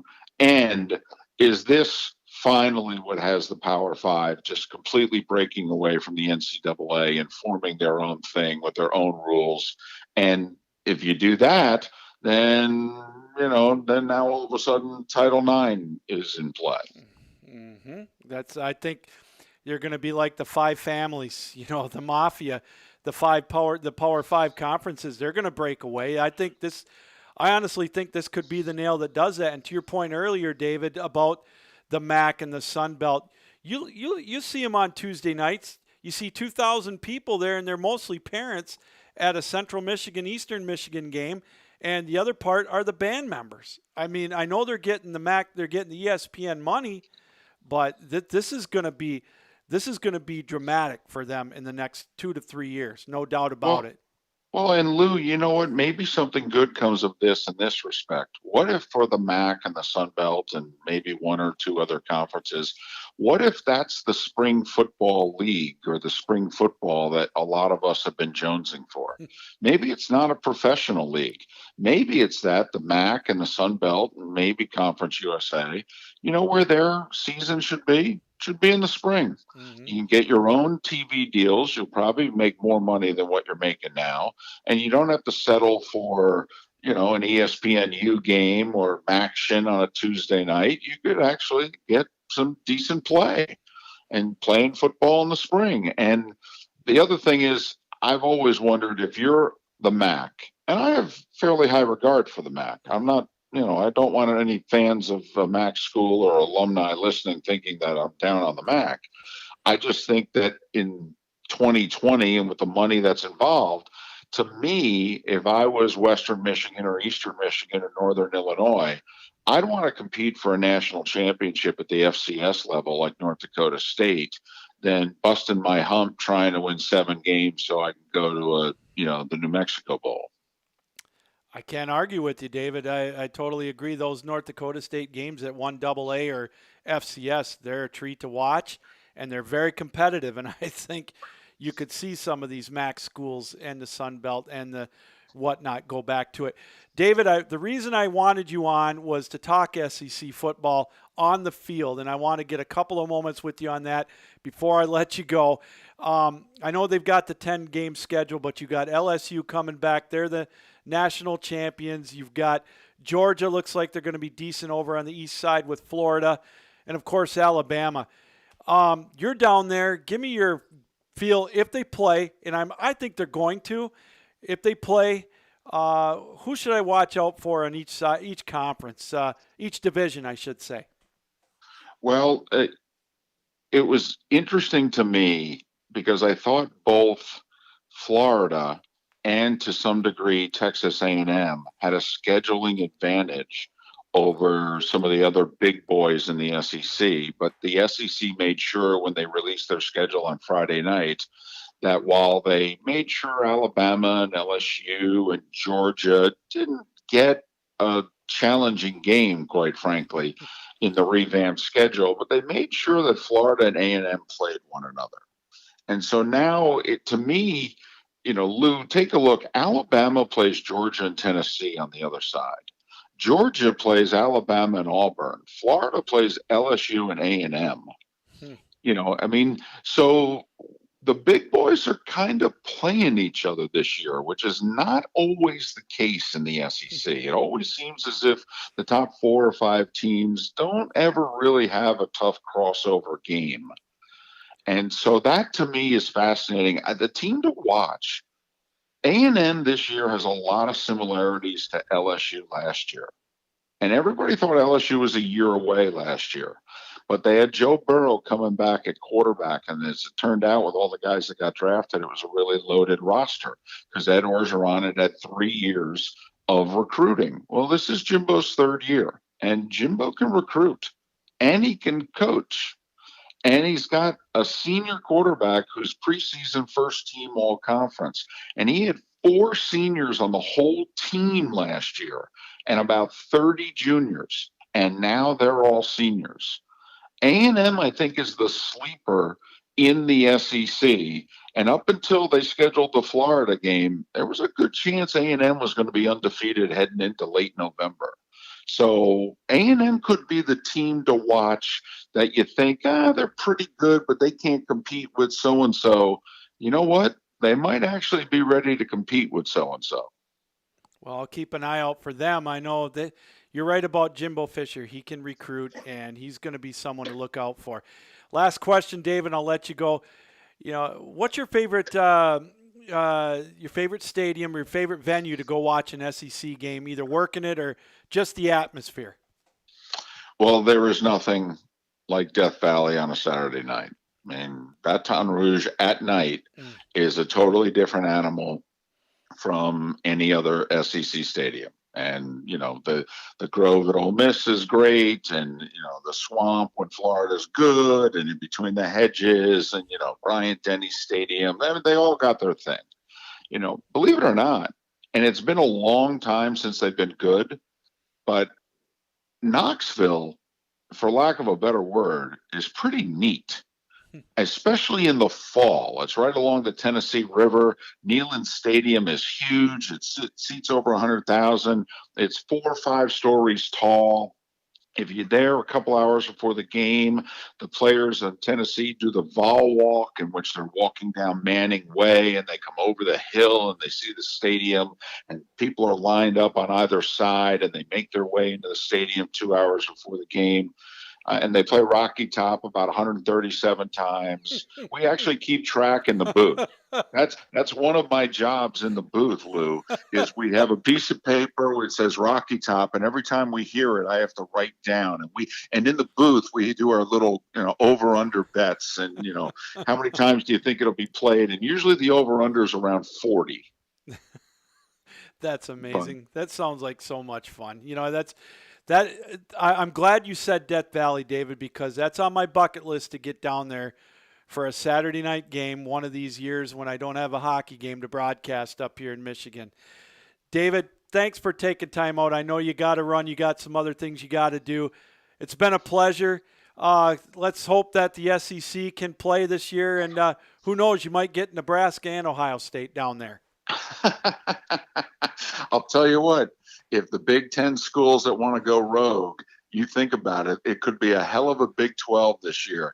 We could return to the Big 12 North and the Big 12 South. Oh. Do you know what I mean? And the Big 10 schools could be part of the Big 12 North. And then, all the Texas schools and Oklahoma would be part of the Big 12 South. It could be interesting. I'm curious to see if any and how many go rogue. And the lawyers will make a lot of money off it. Well, they certainly will. David, thanks a lot again. It's been a pleasure. Good luck. Keep it going, and can't wait to hear you again on Sirius XM, and we'll check your podcast out, Miller and Moulton. Thanks again, David. Thanks, Lou. Call anytime. Thank you. David Moulton, the co-host of Miller and Moulton. You hear him on Sirius XM, Channel 82 on the Mad Dog channel as well. He does great work on the weekends, and, brings up some great points. I got to tell you, that's what I love about having this show. When I came on tonight, I got to be honest with you, my mind was made up. I wasn't, I was okay with them postponing or canceling it. I'm starting to waver. You guys, my guests, they bring up some great points. Why did they pull the plug? There was no reason to. David Moulton just brought up a great example. Let the students stay home and the athletes stay, and then that way they can bubble. Plus he just got me ready to go talking about playing down in Death Valley and also at Rocky Top, even though I'm not a Tennessee fan. There's nothing like going to a college campus for a Saturday afternoon or a Saturday night game, and love watching. That's the one thing I like about SEC football. Saturday nights, watching Alabama, watching LSU play each other down in Death Valley between the hedges. There's nothing like it. There really isn't. Or even here up north, going to Notre Dame or going to Ann Arbor, East Lansing. I haven't been to Happy Valley, but just the college atmosphere. To me, it's a heck of a lot better than the pro atmosphere, and it's one of the reasons why I'm bummed out that the Pac-12 and the Big Ten are postponing their season along with the MAC. It's just the pageantry, the tailgating, the hanging out. Everybody's in a great mood, and it just, wow, it got my juices flowing. That's why I hope maybe that the ACC and the Big 12 or the SEC and the Big 12 can put something together and try to make it a go.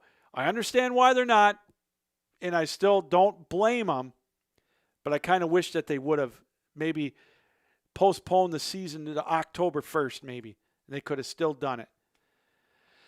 Wow. You can argue about it 10 ways to Tuesday, can't you? You really can. And, as David mentioned, with the financial ramifications that could come about from this, could you see an Ohio State go rogue or a Nebraska and go play in the SEC or the Big 12? And it's spring football for the MAC. Why not? But he also brought up a good point, and he's 100% right. This could be the death nail for the Power 5 in the NCAA. They were teetering as it is, and they could be done. They could go at a moment's notice. And you know that if they decided to form their own league, their own, I don't know, if it goes Power 5, they've got, 75 teams, for example, or whatever. Any network would be crawling all over. They'd be salivating to broadcast those games, and they'd be paying buku bucks. The Power 5 does not need the NCAA. The NCAA, in the worst way, needs the Power 5 conferences right now. And I think you're going to see conferences like the MAC and the Sun Belt and the Midwest Conference. They're in trouble, folks. I mean, you see some of these MAC games, 2,000 people in the stands, like I mentioned. This is going to be tough for them to recover from. I'm not saying it's going to happen where they're going to fold up or move down to FCS. That would be kind of tough. But, I mean, it's possible. And, where do these coaches, like I said, what do the players do now from Ohio State, from Michigan, that they could transfer into that, go into that transfer portal and go right away to another school? You don't think these SEC teams are waiting? The Big 12 team, ACC? There is a lot to be had out there with that. And I tell you what,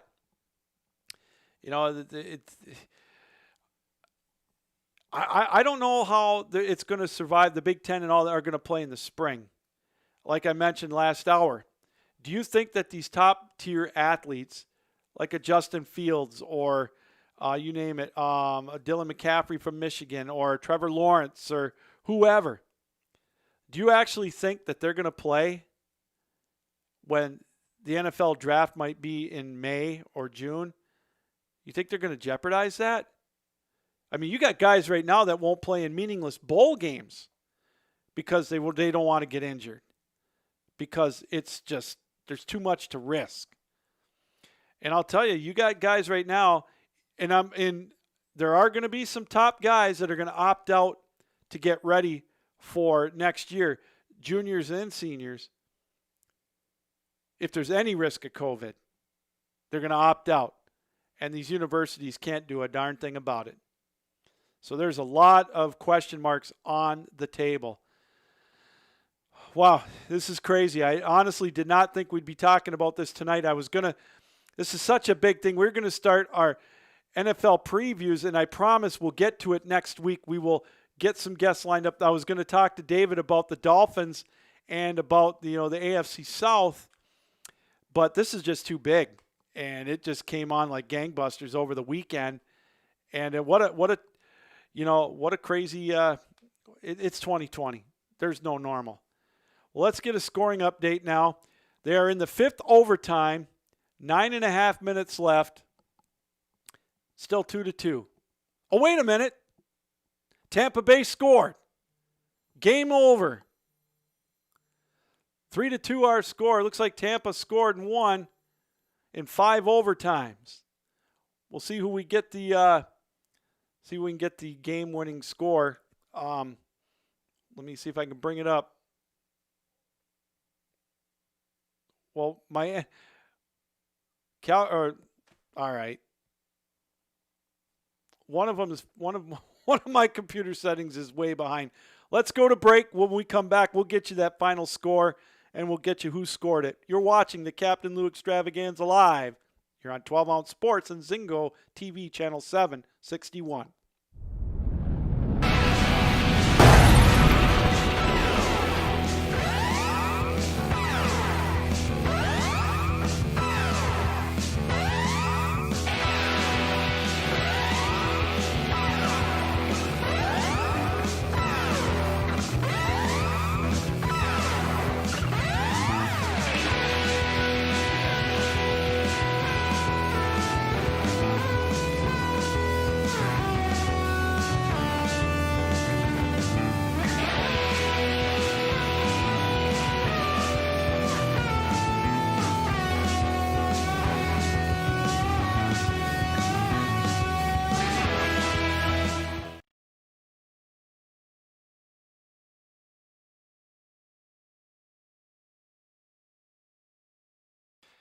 Well, welcome back to the Captain Lou Extravaganza Live here on 12-Ounce Sports Radio, and I'm still trying to find out who scored the goal, so that, that it was a fifth overtime goal. So without any further ado,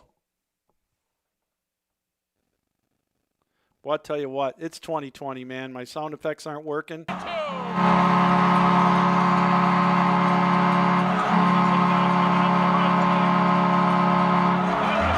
Courtesy of Van Andel Arena in Grand Rapids.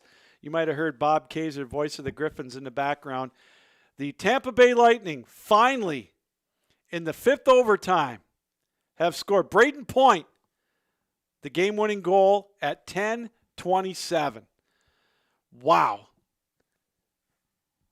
3-2 the final score. Let's see if we can't get the total of the summary. Shots on goal. Tampa Bay, 87 shots. Columbus, 63.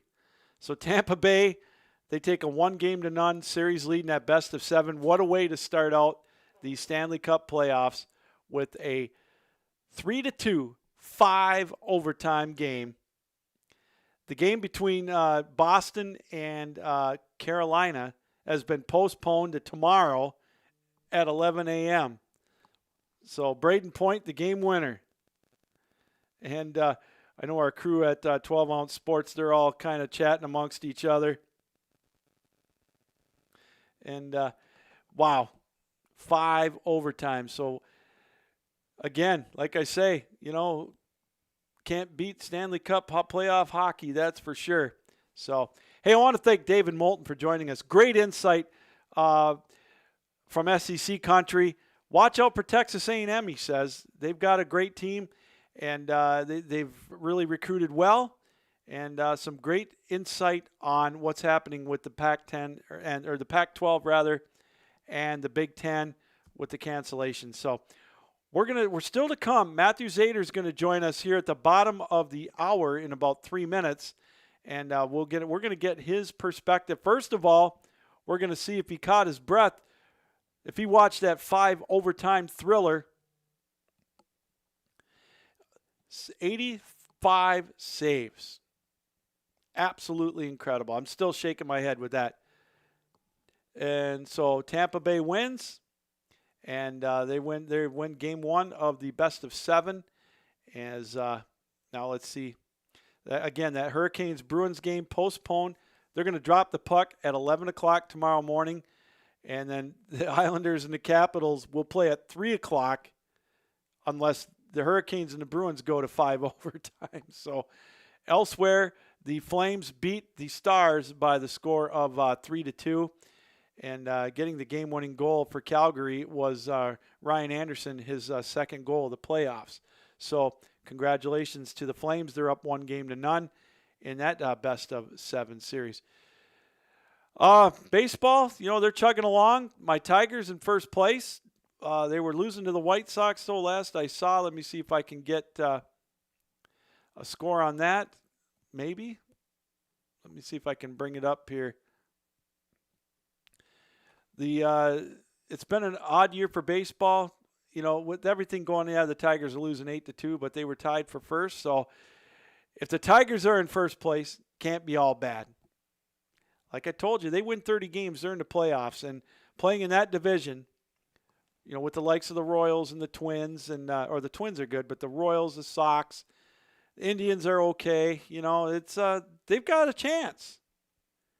Playing the Pirates, they get to play them a few more times. Who knows if the Cardinals are going to play? By the way, what's up with? What do you think is going to happen? Here's my question with the Cardinals. They're postponed until Thursday. I think they're going to try to come back to Detroit and play a doubleheader with the Tigers. How are they going to get that accomplished? How are they going to do that? And what do they got to play, like 52 games in 45 days or something crazy like that? I guess my question with baseball is, what's the cutoff? Is it 40 games? Is it 45? I don't know.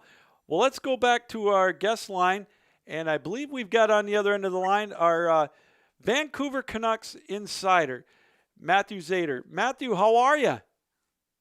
Doing good. How are you? I'm doing fantastic. Now, did you catch your breath from that 5 overtime thriller that just got done? It was like perfect timing. Yeah, it's like insane. It started at noon Pacific here in my time, and it just ended. Yeah, it's pretty crazy.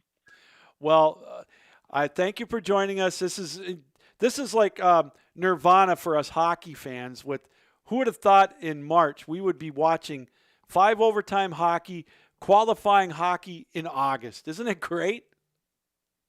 It's awesome. I mean, especially with the 4-month layoff, and I was going crazy not having hockey on TV, and yeah, it's just so good. Well, let's talk about, first of all, the Canucks. They got their opening round qualifying win over the Minnesota Wild. Started out a little shaky, but then they came on strong, took control of that series. And I got to tell you, the youngsters, they look good. Vancouver is a fun young team to watch. Yeah, I mean, I keep counting my blessings having Elias Pettersson, Quinn Hughes, Bo Horvat, Brock Besser, all those guys there. Especially Quinn Hughes and Pettersson. They're so dynamic, so exciting to watch, and the team is coming together pretty well with the veterans and the young guys. Hopefully, you can keep it going. You mentioned Quinn Hughes. He had I think 6 points in the qualifying round, 1 goal and 5 assists. And you got 20-year-old Elias Pettersson. Wow. I mean, it is a great mix. And you've had some very solid goaltending against Minnesota. And, they were playing good towards the end of the year, and it's good to see them be able to keep it going.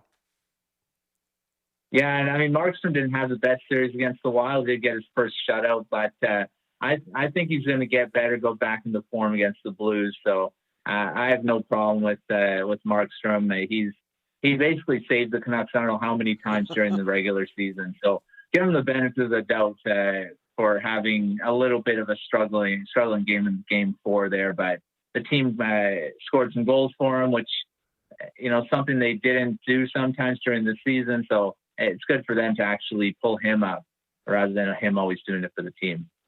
Now, next up for the Canucks is they've got the St. Louis Blues coming up, the defending Stanley Cup champions. That game gets underway tomorrow, unless you get some crazy 5 overtime games like tonight, and they play at 10 a.m. Pacific time or whatever.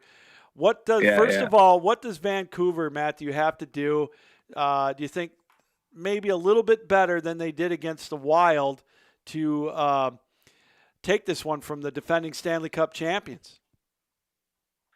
I mean, the biggest thing is that I think they just have to keep doing what they were doing against the Wild from Game 2 on, and that's basically coming together as a team and everyone contributing. I mean, the young guys really stepped up. Quinn Hughes from Game 2, I'd say Game 3 and 4, he was really good. I mean, 4, I think he kind of took over the game.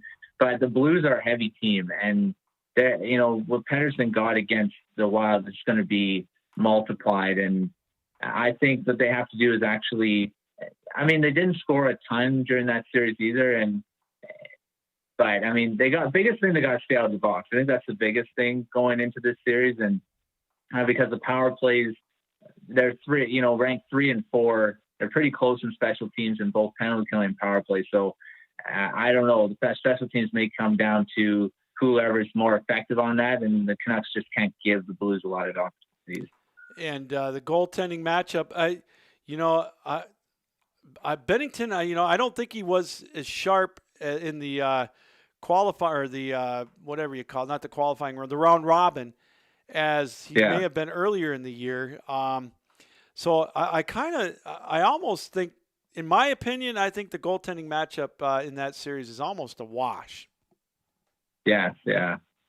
I agree. I mean, Markstrom and Bennington, I mean, you look at the underlying stats, the advanced stats for Markstrom, he has a way better goals saved above average, which basically is just comparing, goalies throughout the league. And he saved the Canucks, like I said before, so many times during the season. And Bennington had only like a 3 on that stat. So in those there, Markstrom has the edge, but the Blues have a lot better defense in front of Bennington than Markstrom does, or during the season. So But yeah, I'd say they're both pretty much similar caliber goaltenders. I don't think there's really a huge advantage in there if they both play to the level they're capable of. We're joined by Matthew Zader. He's with the Hockey Writer and also Canucks Pucks podcast. They do a great job with that.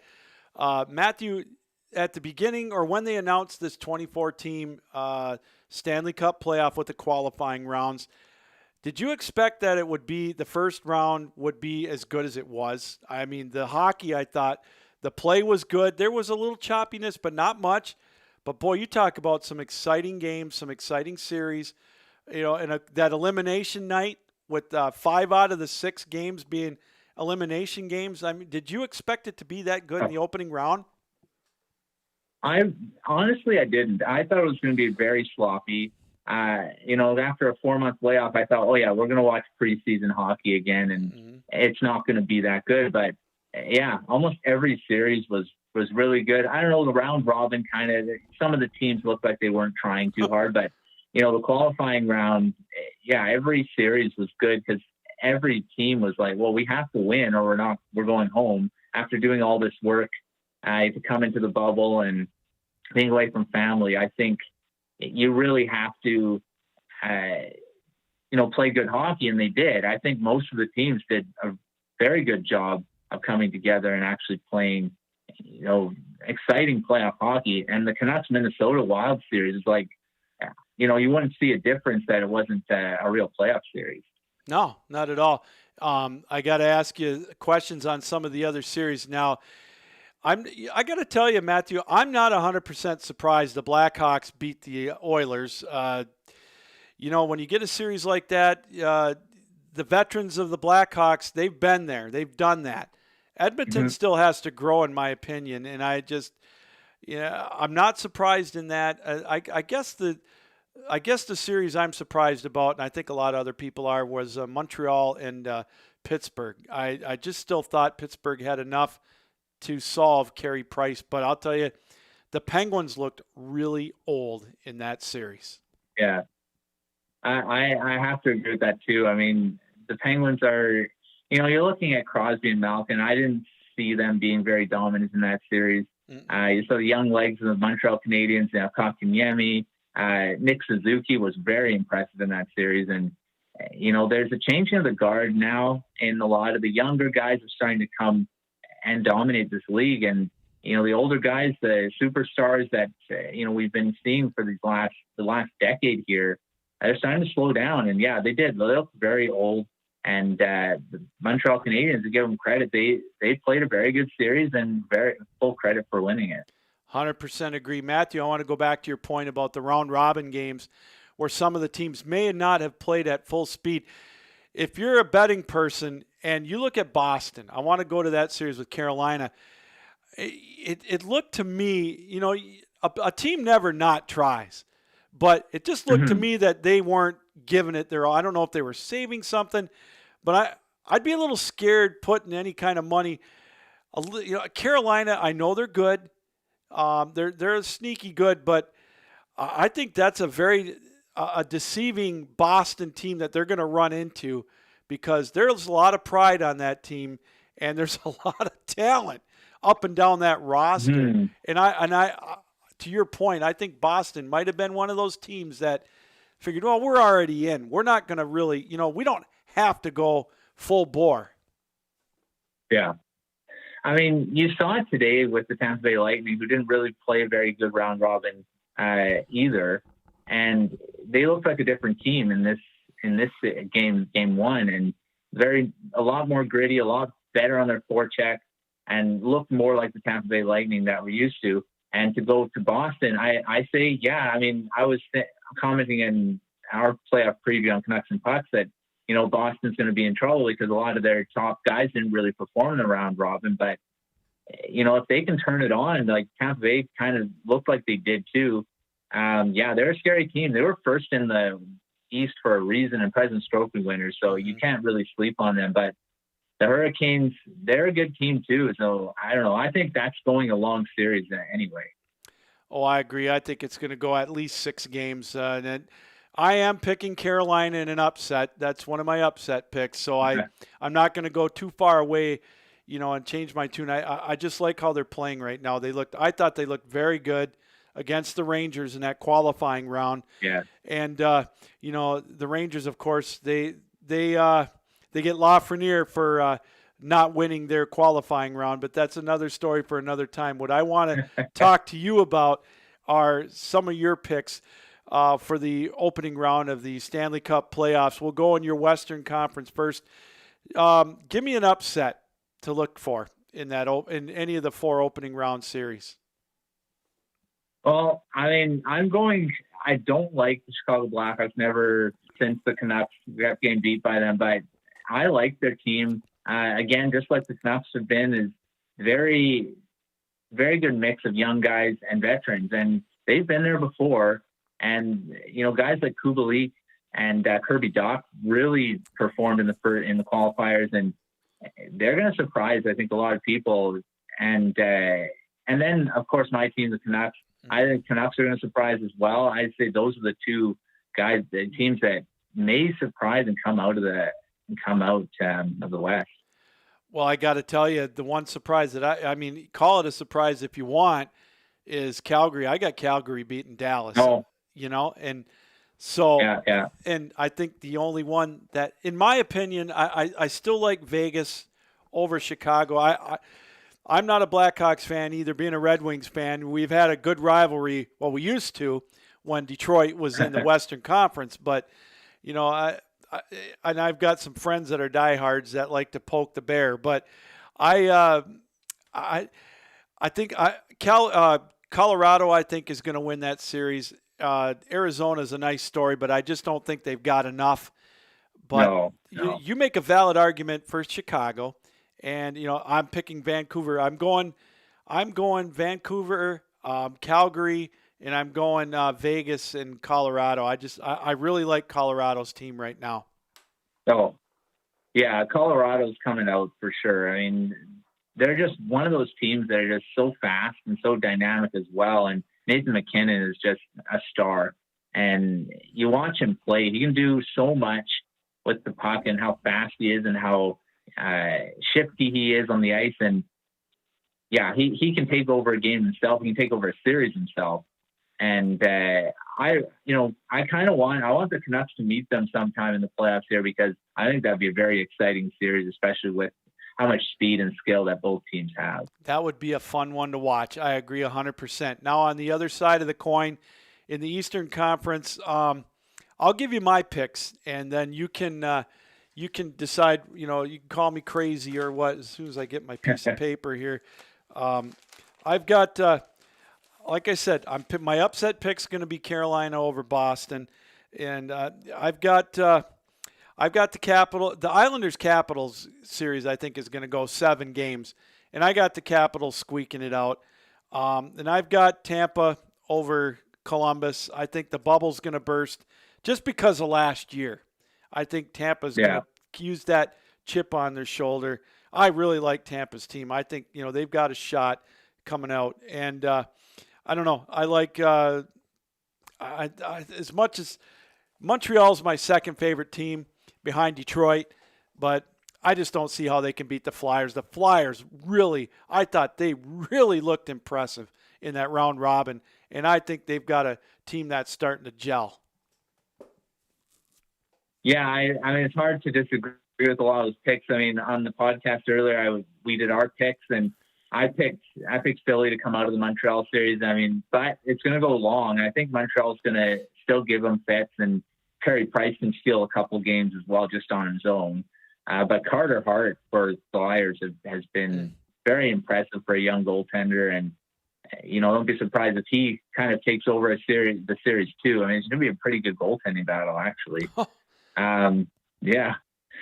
And then Tampa Bay Columbus. I mean, I'm not going to waver on this. I said Columbus is coming out of there just because of how competitive they are.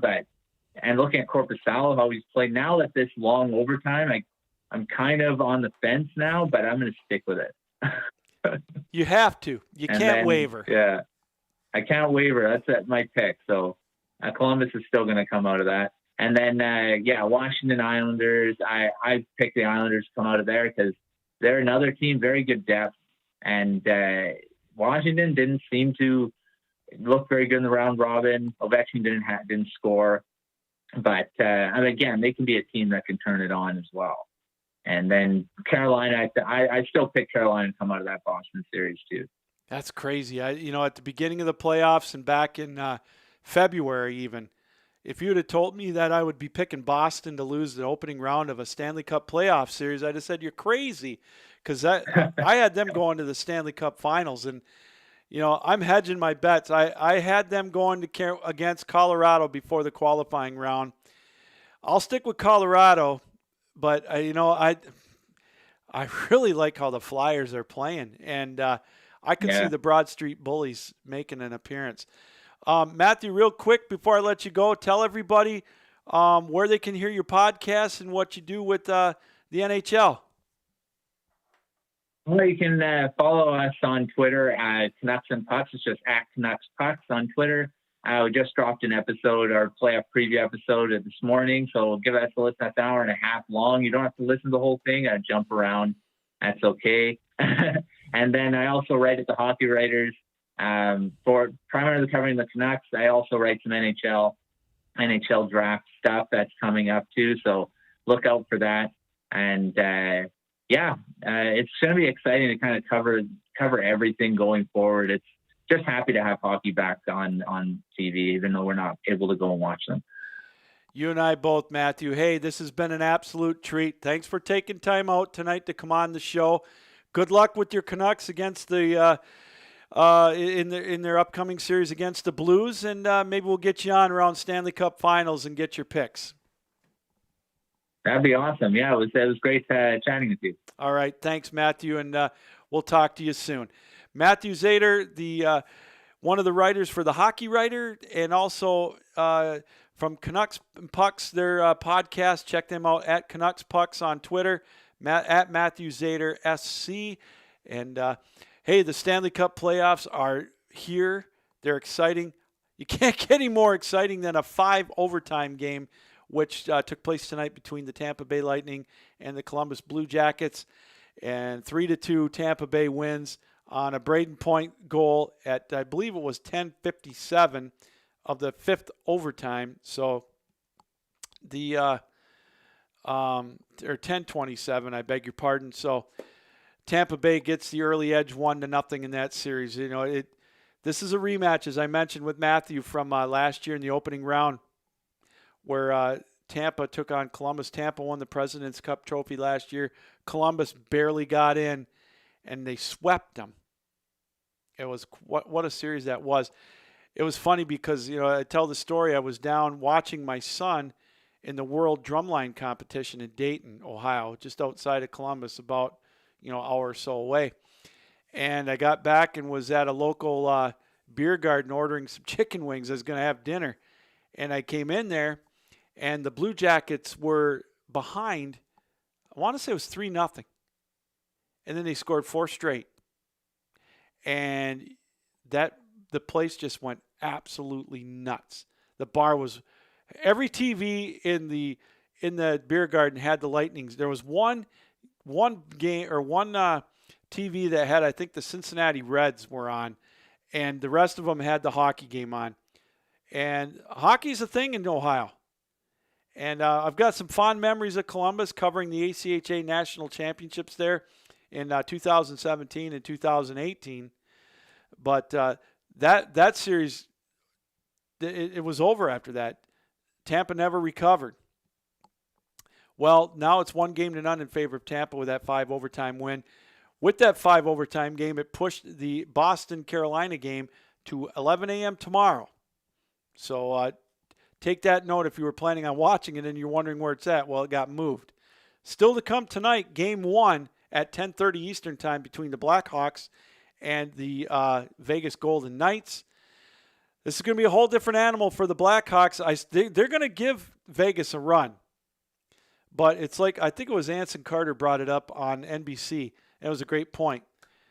Vegas plays a little better defense than Edmonton does, and they got more than 2 players. Vegas has got some power on offense, too. They can put the puck in the net. And so can Chicago. I think that could be a high-scoring series. If I was a betting man, which I sometimes frequent our mybookie.ag and put a couple of, a couple of donuts on a contest, I'd go with the over in that series just about every game. So there you go.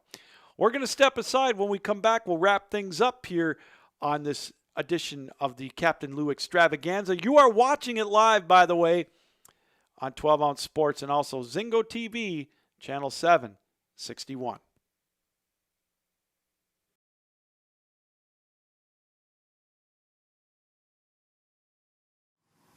For the marching exercise, you want to sit down in the center front of your chair, bring your feet shoulder width apart, and form a 90-degree angle with your knees.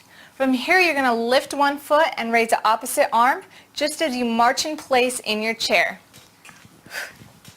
Make sure you keep that core nice and tight and you breathe into it, and also maintain good posture with a straight back.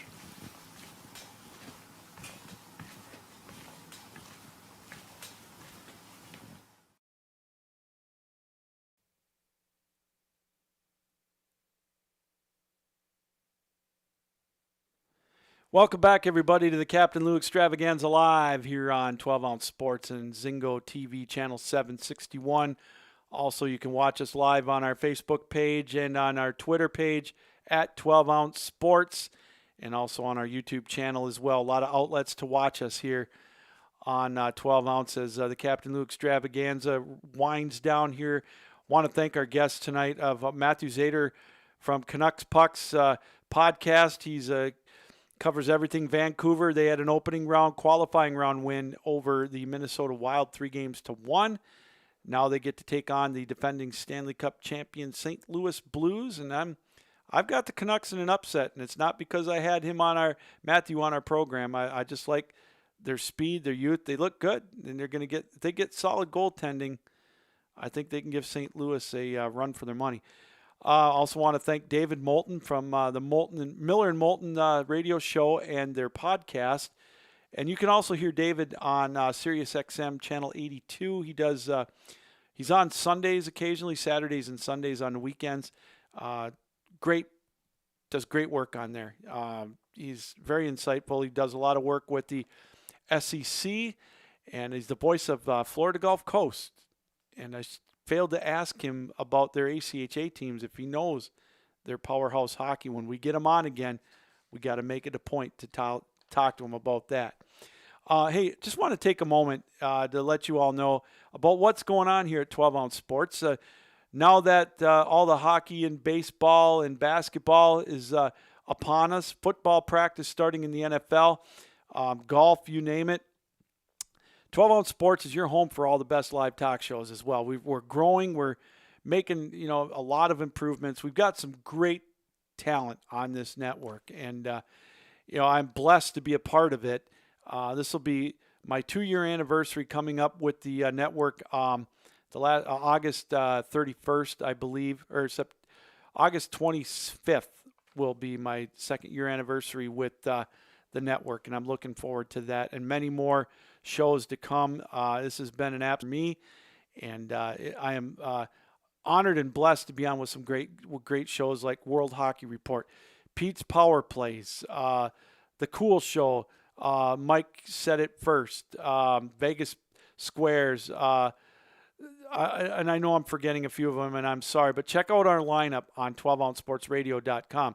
But here at 12 Ounce Sports, we cover all aspects of the sporting world, live game broadcast as well. Earlier in the year, we had the ACHA Hockey Regionals. We're doing live baseball in Ohio. Jeff Beck, the Godfather here, does just a fantastic job with that. We're also with Zingo TV now, and we're added to their long list of channels. You can now catch my show live, as we mentioned here, from 8 until 10 p.m., and all the other ones here on 12 Ounce Sports on Zingo TV. Now, my show will be replayed. The Extravaganza will be on Thursday at 4 o'clock Eastern Time, so we invite you to check that out as well. All you have to do for Zingo TV, by the way, is download Zingo for free and use the promo code 12ounce. That's 12OZ, and it's a free download. It's that easy. And I'm telling you, if I can do it, anybody can do it, believe me. So be sure to check out to our latest blogs and our podcasts on 12ouncesportsradio.com. And again, talking about the live sports, they're in full bore. And if you're like me and you like to, like I say, speculate on it and, put a couple of shackles on it, head over to mybookie.ag. They're very safe. And, they've got all the sports. They got prop bets. You want to bet on goals, over, under on that, first period scoring, whatever. NBA, same thing. First quarter scoring, whatnot. Who's going to score the most? You name it. They've got it. And we invite you to go over to mybookie.ag. And with your first deposit, make sure that you use the promo code 12ouncesports, and they'll give you a 100% bonus up to $1,000. And if you don't want to bet on the games, but you want to play a few slots or 3-card poker, blackjack, Pai-Gow, which is my game that I love to play, you can do that too. But I want to remind you, you make that first deposit, make sure you use the promo code 12ouncesports, 12ouncesports, all one word, and you get a 100% bonus up to $1,000. Who doesn't want free money? And it's there. I used it, and it worked. So get over there and do that if you want to get you want to get a few shackles on it. Now, if you're going to bet on golf, I want you to listen tomorrow night to the podcast, The Vegas Squares. And Aaron does a great job. He's got James Paxton on. I think they're going to talk some hockey too. 8 o'clock live on Zingo TV. Or it's taped. It's going to be 8 o'clock. But watch it tomorrow night. They're going to preview the Wyndham Championship. They do a great job with that. And if you're going to bet on hockey, the guy to listen to and watch here on 12 Ounce Sports and Zingo TV is Philly Pete. Now, he's going to be off tomorrow, but he'll be back on Thursday. He'll give you the lowdown on who to bet on. And if you want to bet on basketball, check out Pop DiBiase. He's the man to go to. So need I say more? Right there. We're going to wrap things up again. The big topic of the day, well, two things. First, in hockey, the 5 overtime game. Tampa Bay beat Columbus 3-2. Braden Point, 10-27 into the 5th overtime. 7th longest game, I believe, in NHL history. 85 saves for the Columbus goaltender. So that is 1-0. The Flames won over Dallas 3-2.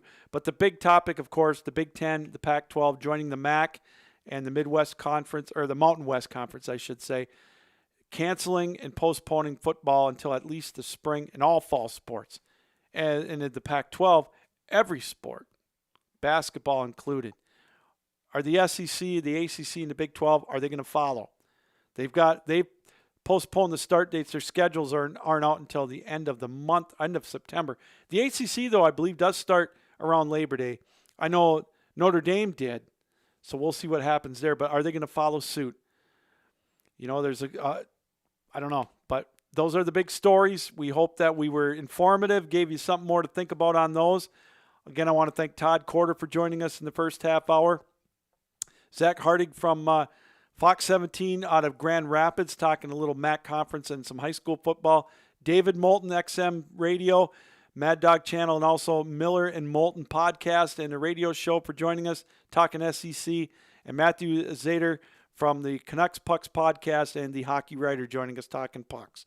And I want to thank you for joining us live here on the Captain Lou Extravaganza. Just a reminder, keep your heads up, keep your sticks down, and as always, keep your minds open. Thanks, everybody, for joining us. We'll see you next week live at 8 o'clock here on the 12 Ounce Sports and Zingo TV Channel 761 for another edition of the Captain Lou Extravaganza.